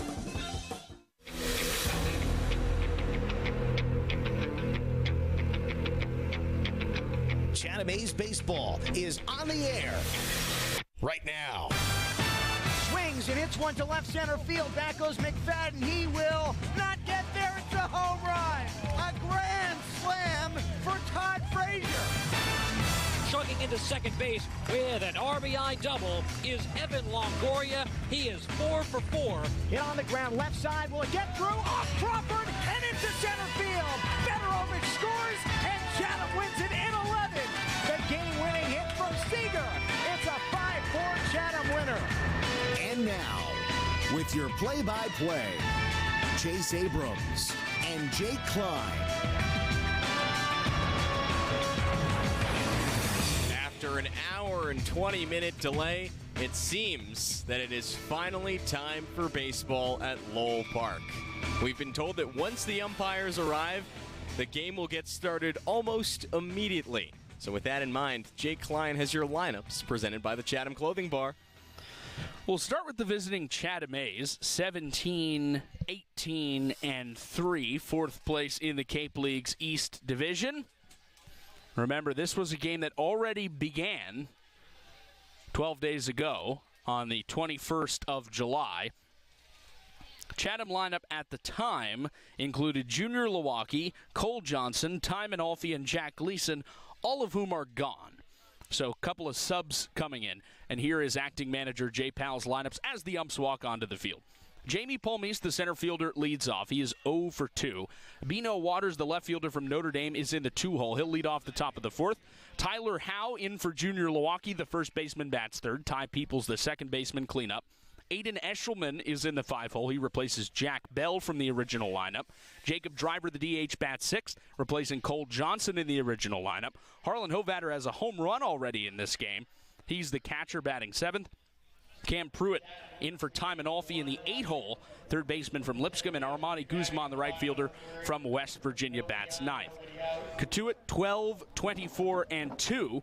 Dawson Park leads off, shortstop, but he is not here anymore, so he'll be replaced by a player TBD. Jake Hanley, the left fielder from Indiana, bats second. Also not here. He'll be replaced by a player TBD. Hogan Denny is the catcher from Indiana. He hits third. Landon Beaver, the right fielder from UAB, cleans up. Aiden Aguayo, the second baseman from UCLA, bats fifth. Owen Pano, the third baseman from Ole Miss, 0 for 1, is in the Cotuit 6-hole today, but he is not here, so he will be replaced. Jesse DiMaggio will lead off the bottom of the third inning, which will be the first inning played today. He's in the 7-hole DH out of Westmont. Isaac Sturgis, the center fielder from Michigan State, bats eighth. And Ryan Taransky, the Cincinnati first baseman, bats ninth. Those are your lineups presented by Chatham Clothing Bar. Chase Abrams has your pitching matchup presented by the Red Nun Bar and Grill. Yes, I do. Mason Holloway gets the start for the Kettleers today. The right-hander stands 6'3", a sophomore to be at Binghamton. Coming off an America East All-Rookie team season at Binghamton this past season. He's opposed by Brady Coe, who will get the ball first out of the Chatham bullpen, sort of. He starts this game, but because he starts in the bottom of the third, he is a reliever. 5'10", 196 pounds, the right-hander. A junior to be. He spent his last season at Abilene Christian, and he transfers to Houston after his time in Chatham. That's your pitching matchup presented by the Red Nun Bar and Grill. Now time for your umpires. Brought to you, as always, by Chatham Paint and Hardware. Brendan Murphy calls the balls and strikes, with Tom Marlin down the right side and Will Bowers down the left side. So given that this game was initially began on the 21st of July, then postponed to the 30th of July as a resumption, then washed due to rain and moved to today. Somehow there was a clerical error, and this game was not put into the umpire-arbiter system, so no umpires were assigned to this game. It wasn't like there were umpires who thought they were supposed to be here and weren't for some reason. No umpires were assigned to this game. And so what the league did is they called up the umpiring crew that's also going to umpire this evening's Chatham-Yarmouth-Dennis game, and they're going to do 2 games just like the Chatham A's. Brendan Murphy, Tom Marlin, and Will Bowers, as Chase said, the umpires presented by Chatham Payton Hardware. And they only took up about 83 minutes past the first pitch time. All things considered, they made pretty good time getting here. They got here as fast as they could, considering they woke up this morning not expecting to work this game. And also considering the fact that them waking up is an important detail because this game started at 11 a.m. or was supposed to start at 11 a.m. Yeah. I don't know, Jake, what time did you wake up in preparation for today's game? 6-ish. Oh, beat me there. Geez, 6? Yeah, got to get the day started. Well, when the A's take the field, they will do so in their road jerseys. Gray pants for Chatham today, royal blue jerseys with Chatham angled across the chest in white, red number outlined in white on the front, white number outlined in red on the back, and the royal blue caps with the red fishhook A set in the center. The Kettleers don the home whites, white pants with the black pinstripes, white jerseys with pinstripes as well, maroon Cotuit arched across the chest, maroon number on the back and front.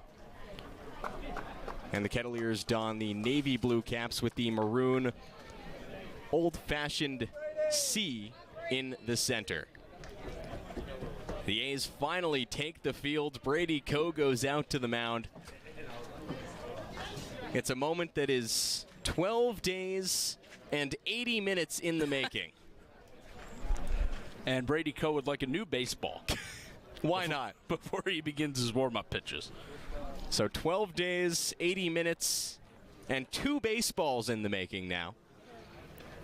Coe takes his spot on the mound to take in his warm-up pitches. The sky above Lowell Park in Cotuit, a brilliant blue. A few puffy white clouds dot the horizon beyond the trees that stretch all around the outfield and really around the entirety of Lowell Park in Cotuit. This field is really just nestled into the woods, sort of. You wouldn't know it unless you drive by it. Yeah, you would have to be looking for it to find Lowell Park. American flag in left center, whips out towards straightaway center, just to the left of the Lowell Park scoreboard that is a nice earthy green in left center. The wind whips out today in favor of the hitters for both of these teams. And it was whipping out when this game started on the 21st of July, which is how Chatham has this 1-0 lead as we start the bottom of the 3rd inning in a resumption. Harlan Hovatter hit what appeared to be a routine fly ball when these two teams met on July 21st that really just caught a jet stream and carried out of here to left field. I was talking to Hovatter in the dugout before the game today during the delay, and he said it's about time that I get my home run, because he's been sitting on 1 home run until this game is completed, and he gets his second. It's been an unofficial home run since that point, something that you and I have mentioned at least a couple times on these broadcasts. Well, Harlan does need to wait for this game to be completed, though he only has to wait 4.5 innings likely for that to happen. This game picks up in the bottom of the 3rd and only goes until the 7th.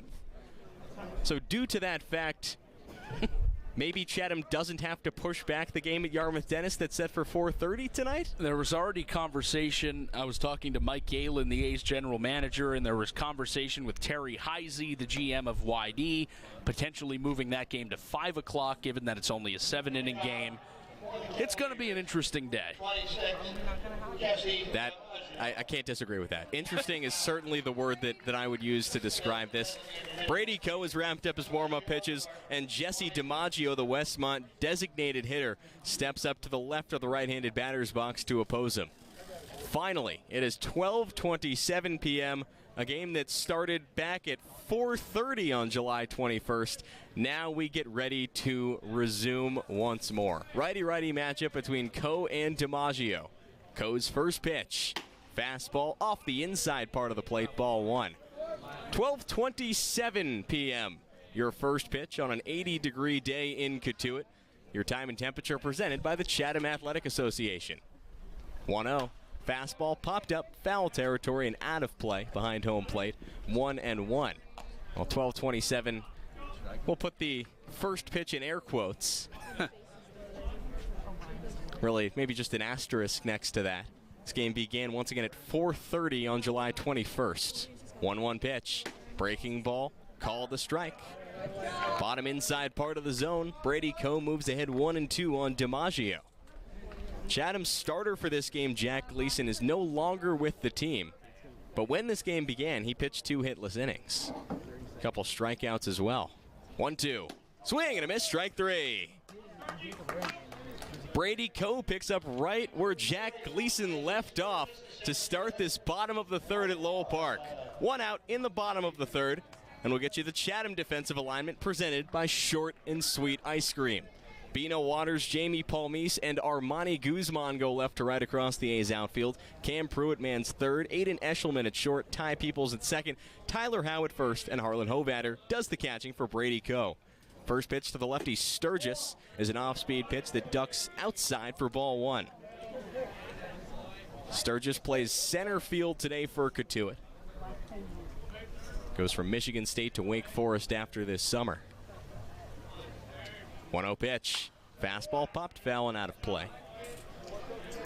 Sturgis hit it straight back over home plate. And the count evens up at a ball and a strike on him. Should be noted that Cotuit manager Rob Cooper declined to disclose his substitutions for the players in his lineup who aren't here. 1-1 breaking ball tapped into the mitt of Hovatter, and Sturgis falls behind 1-2. So Sturgis is one of 6 players in the lineup card who was here the last time these two teams faced off on July 21st. But there are 3 that we just have to wait and see what the decision is. 1-2.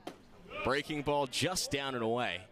Sturgis thought about it, started the hands, but did not go around. And it was the right decision. 2 balls and 2 strikes on the lefty. Co comes set out of the windup.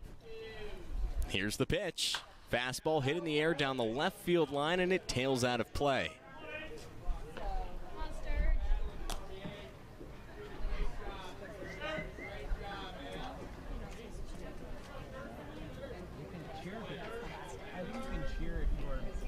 Co comes back set. Sturgis comes ready again. Another 2-2. Caught on and missed, strike 3. Co got him to chase after a high fastball. Well above the zone. Sturgis goes down swinging, and Brady Co has struck out the first 2 batters he's faced. 2 gone with the bases empty in the bottom of the third for the number 9 batter, Ryan Turansky. He's waited 12 days for his first at-bat in this game, and now he steps into the left-handed batter's box, and the Chatham A's infield pushes towards the pull side, the right side of the infield.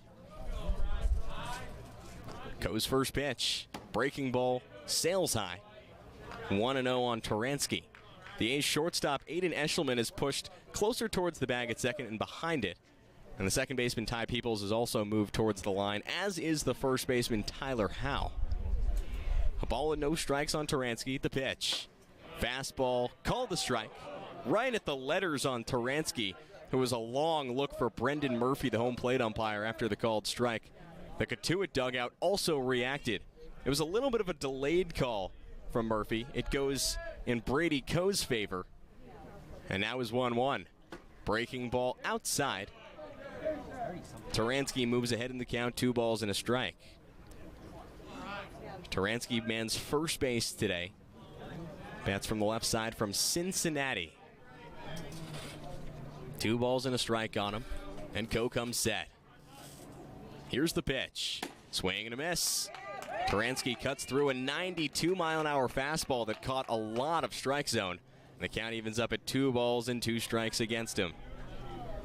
Turansky is hitting .118 for Cotuit this summer.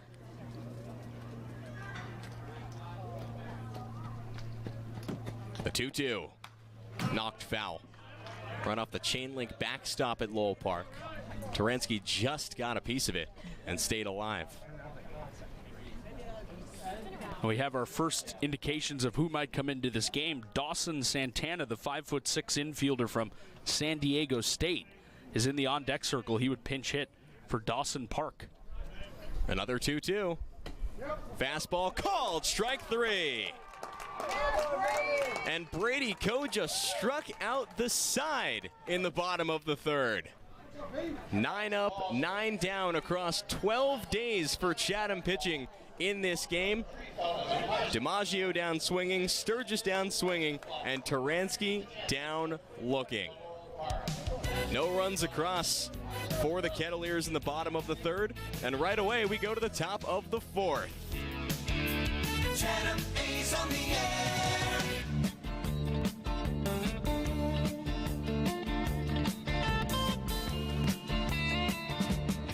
You get a shiver in the dark, it's raining in the park, but meantime,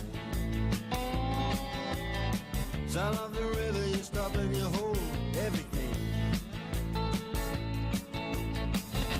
A band is blowing Dixie, double fall time.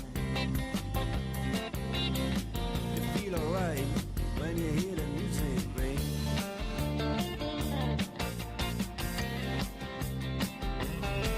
And now you step inside, but you don't see too many faces. Coming in out of the rain, they hear the jazz go down. Competition in other places. But the horns, they blowing that sound. Way on down south. Way on down south, London town.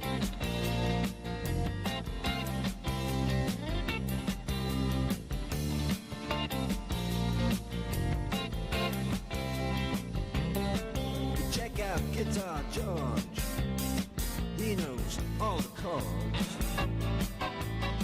But it's strictly rhythm, he doesn't want to make it cry or sing. Milton Cat, proud to power the Cape all summer long. Back at Lowell Park, all ready for the top of the fourth inning, with Chatham leading Cotuit 1-0, thanks to Harlan Hobatter's solo home run on July 21st. We've got plenty of defensive changes to go over. Sam Christensen is now in left field. J.J. Moran comes in at third. Aiden Aguayo had been playing second, and he moves to short. And Dawson Santana is the second baseman. We'll go through the entire Cotuit defensive alignment in this inning, but those are the changes that were made. Bino Waters leads things off in the top of the fourth for Chatham.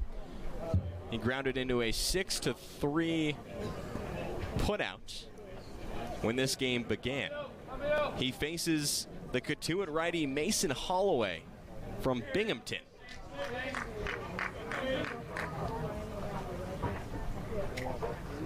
Righty-lefty matchup, first pitch. Off speed away. A ball and no strikes on Waters. Waters is one of 6 Chatham players who was playing in this game when it began. 1-0 to him. Fastball bounces in the dirt. Waters lays off, and the count goes to 2 balls and no strikes on him.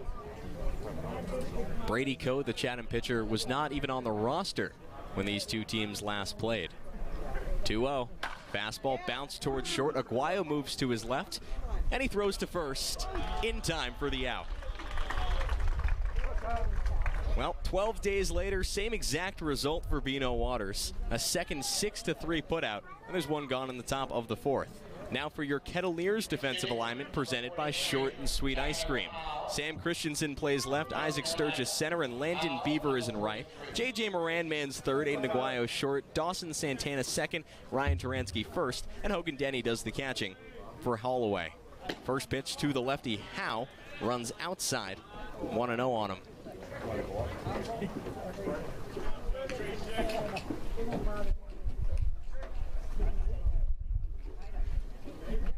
2-0 pitch. Breaking ball in the dirt. 2 balls and no strikes. The 3-hole hitter for Chatham when this game began was Junior Lewacki, who also played first. He has since departed the team. 2-0.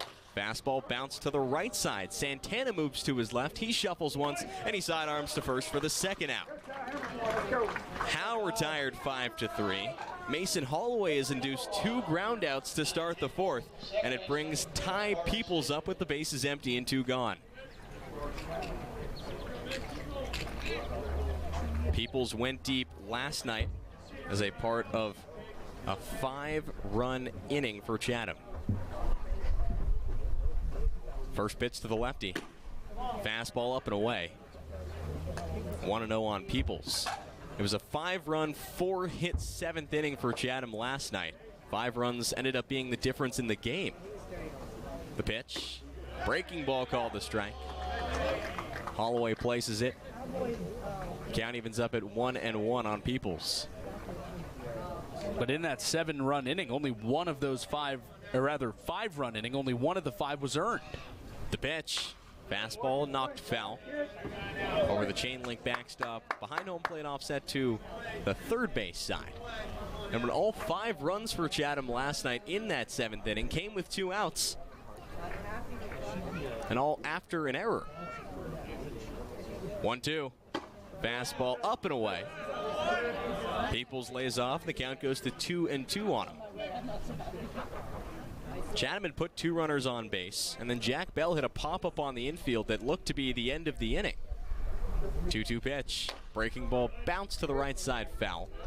Just wide of Mikey Bilimovich, the Chatham first base coach. The count stays 2-2 on Peoples. But Chatham had 2 on with 2 out. In that 7th inning, Jack Bell hits a pop-up on the infield, and the shortstop Kate Curlin just dropped it. And then 5 runs scored right after, including a 2-run shot from Peoples, who's up now. 2-2 pitch. Fastball hit in the air left side on the infield. The third baseman Moran moves into foul territory, calls for it, and it drops down. It falls over his left shoulder, right in between Moran and Aiden Aguayo, the shortstop, who had also sprinted over. Moran just kind of shuffled into foul territory. It dropped foul. So the count stays 2-2 on Peoples. But Moran had just kind of shuffled into foul territory, but both hands up to call for it. And then he looked up and it dropped right over his left shoulder. So Peoples gets at least 1 more pitch. Here it comes. Breaking ball down and away, and the count goes full on him.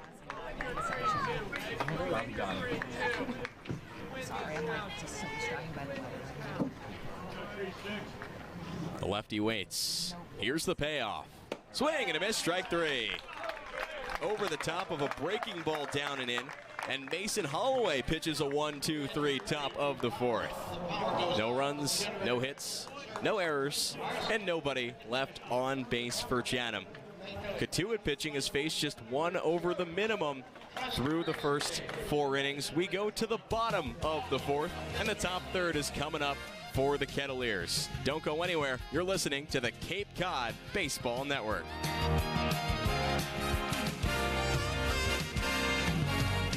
Chatham on TRZ, Cape Cod.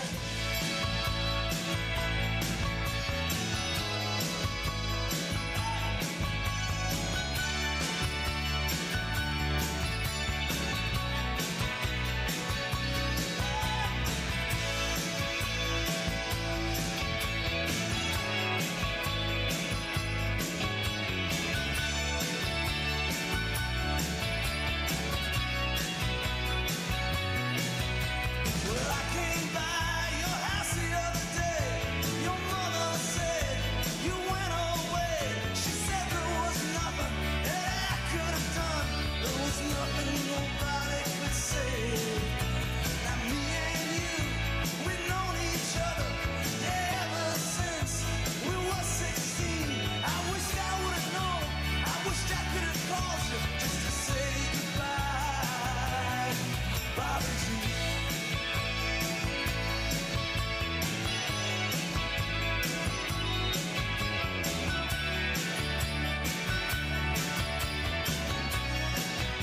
Western Propane and Oil is proud to recognize our hometown heroes throughout the Cape. If you are active duty military, a veteran, police, fire, or EMT personnel, you are eligible for a discount.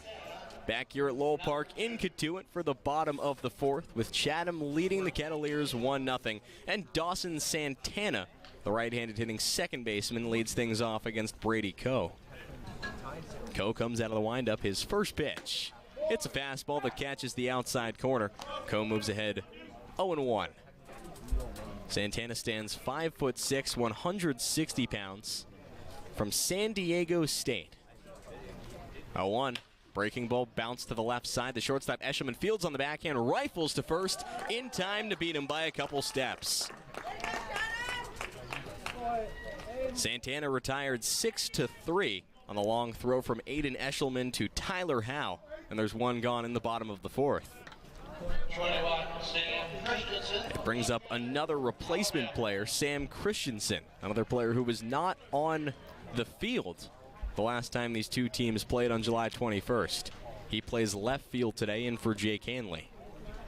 Coe's first pitch to him. Fastball runs high. 1-0 on Christensen.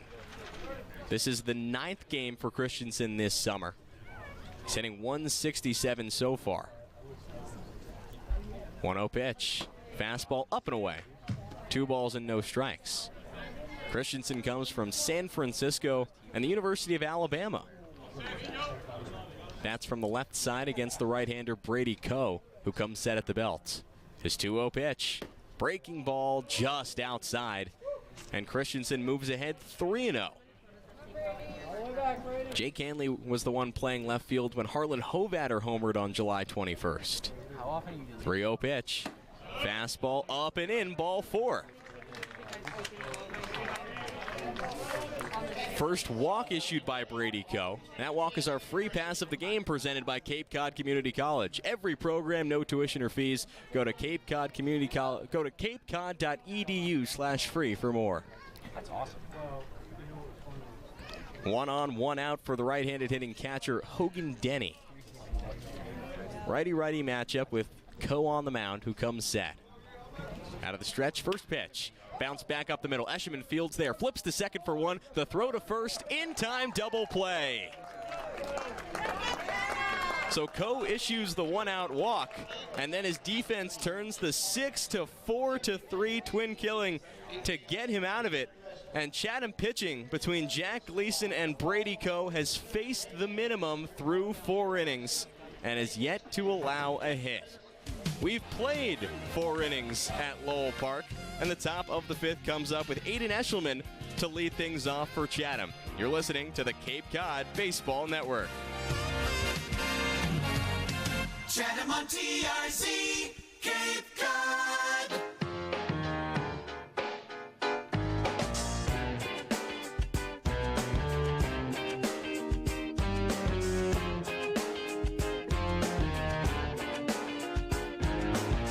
I was so high I did not recognize the fire burning in her eyes, the chaos that controlled my mind.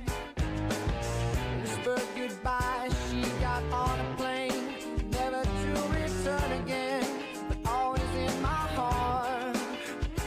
Oh, this love has taken its toll on me. She said goodbye too many times before.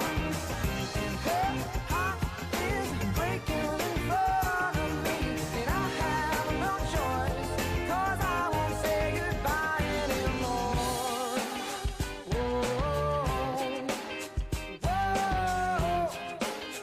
Whoa, I tried my best to feed her appetite, keep her coming every night, so hard to keep her satisfied.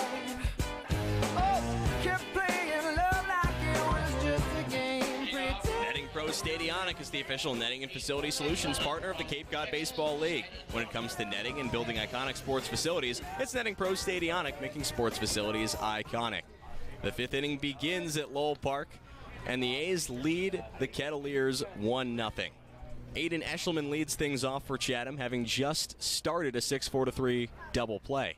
First pitch to the righty is a breaking ball that catches the top of the zone, strike one. 21,500. Oh, wow.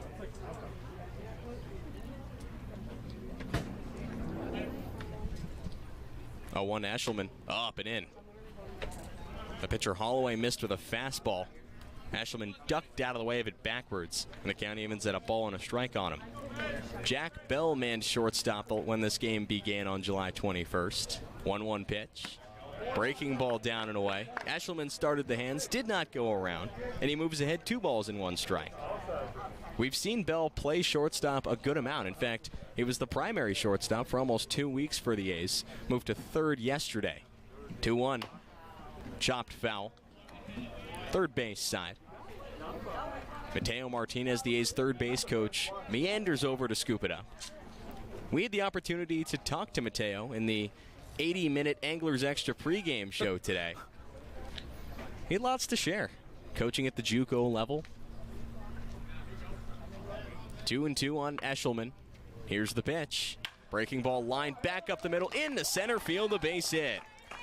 Aiden Eshelman picks up the second hit of the game for Chatham, and he stands aboard first with nobody out in the top of the 5th.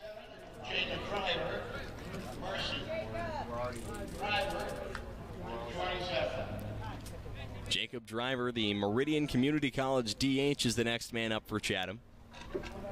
It'll be a righty-righty matchup with Holloway on the mound.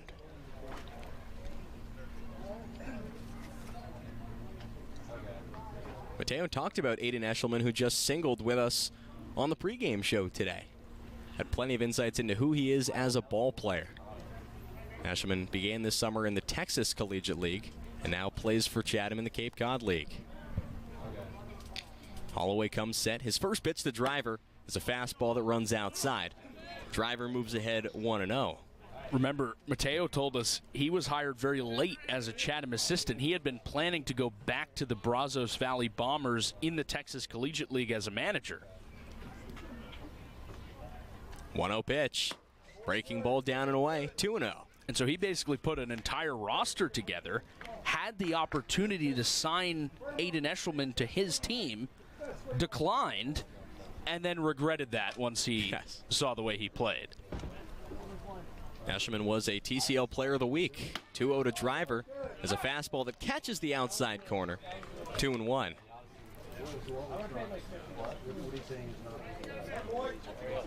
Eshelman is the man aboard first right now with nobody out in the top of the 5th. He takes his lead off. It's not a big one.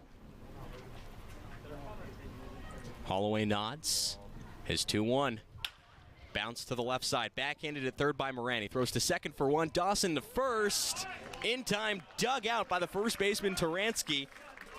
And the Kettleers turn a double play of their own. 5-4-3 on the twin killing. And just like that, there's 2 outs in the top of the 5th. It went from J.J. Moran to Dawson Santana to Ryan Taransky at first. It clears the bases, and now there's 2 outs for the Chatham catcher, Harlan Hovatter. The lefty stands in against the Randy Holloway, whose first pitch comes in and bounces in the dirt off the catcher, Denny. A ball and no strikes on Hovatter. Now, we've talked about it a few times already, but Hovatter homered in this game when it began on July 21st on what appeared to be just a lazy fly ball that got carried out by the wind. The home run is not official until this game is official. The pitch popped up, left side foul territory. Moran tracks it back, and it drops in between him and the left fielder Christensen in foul territory. A strike on Hovatter.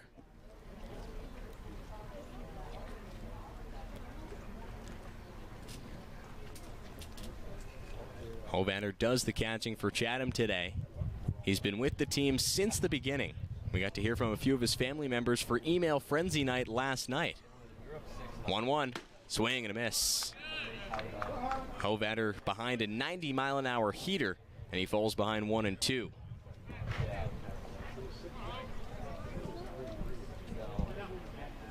Aiden Eshelman led this inning off with a single, and then Jacob Driver grounded into a 5-4-3 double play. 2 outs, base is empty, the 1-2. Swing and a miss, strike 3. Mason Holloway gets Hovanner swinging. And he is 6 up, 6 down in his 2 innings of work so far. Still Chatham 1, still Cotuit nothing. It's the middle of the 5th on the Cape Cod Baseball Network. Chatham A's on the air.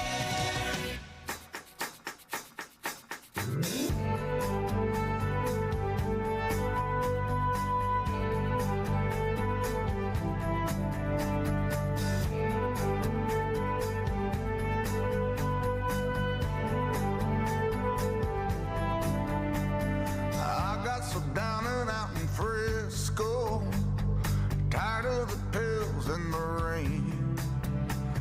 I picked up headed for the sunshine. I left a good thing behind. Seemed all of our love was in vain. Now my baby's coming in on the Tucson train.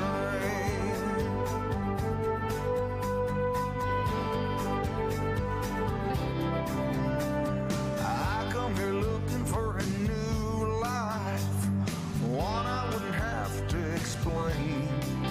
That voice that keeps me awake at night, one little piece would make everything right. If I could just turn off my brain.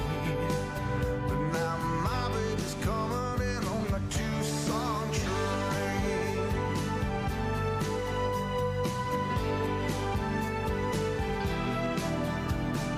We fought hard over nothing. We fought till nothing remained. I've carried that nothing for a long time. Now I carry my operator's license. Bottom of the 5th at Lowell Park. Chatham leading 1-0. With my partner Jake Klein, I'm Chase Abrams welcoming you back. Brady Coe goes back out to the mound, and he comes set to face 4, 5, and 6 in the Cotuit order. Landon Beaver, Aiden Aguayo, and J.J. Moran are the 3 Kettleers due up against the righty. First pitch to the lefty, Beaver. Fastball called the strike. Top of the zone against the left-handed right fielder, and Coe moves ahead 0-1. Beaver at a long look towards his own dugout after the called strike, seemingly in disagreement. 0-1 pitch. Breaking ball lofted in the air towards straightaway center field. Jamie Palmise jogs back on it, and he makes the catch. Beaver hit it hard, but right at Jamie Palmise in center, who put it away for the first out in the bottom of the 5th.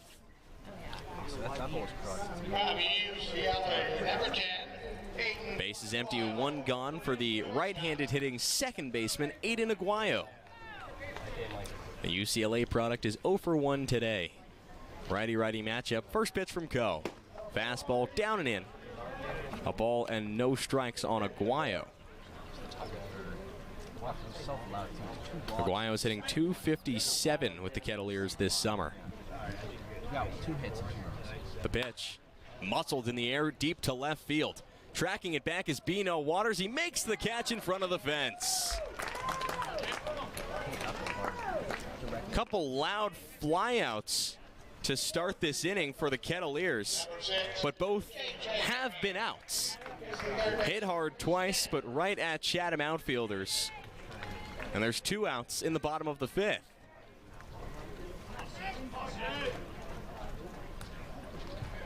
J.J. Moran stands in. Righty-righty matchup with Coe. First pitch to him. Breaking ball runs high. A ball and no strikes on Moran. Moran, one of the 3 substitutions for Rob Cooper in this game. He came in for Owen Pano, who is no longer here. 1-0 pitch. Fastball swung through. 1-1. Moran has been here for a majority of the summer. This is his 29th game as a member of the Kettleers. Coe's 1-1. Breaking ball popped up behind shortstop. Eshelman jogs back. Bino Waters comes in, shields the sun, moves to his left, and makes the catch. Looked a little uncertain as the ball was coming down. He held up his left arm, his glove arm, well, actually his right arm, his glove arm, to shield the sun. Moved to his left a little bit and hauled it in for the third out. 3 flyouts in the inning for Brady Coe. No runs, no hits, no errors, and nobody left on base. Already through 5 innings at Lowell Park, and you're listening to it on the Cape Cod Baseball Network. Chatham A's on the air.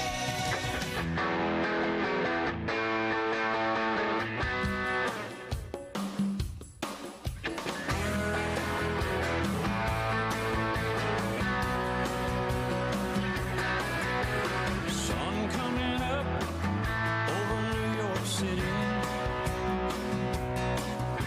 School bus driver in a traffic jam.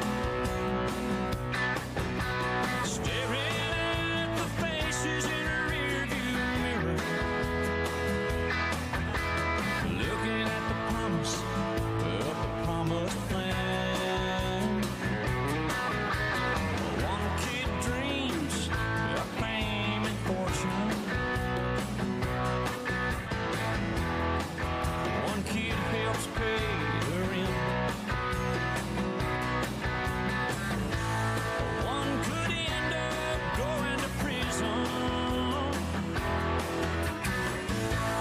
One just might be president. Only in America, dreaming in red, white, and blue. The 6th inning begins with Chatham leading Cotuit 1-0 at Lowell Park. The line reads like this: Chatham 1 run on 2 hits. Cotuit no runs on no hits. The A's send their 8, 9, and 1 hitters to the plate against the Cotuit righty Mason Holloway. Cam Pruitt, the third baseman, leads things off against him. Holloway comes out of the windup. His first pitch, lined out towards center field. Sturgis comes on and it drops in front of him for a hit. A line drive single from Cam Pruitt, and back-to-back innings in which the A's have started off with a line drive single up the middle. One of the things I've noticed in this period of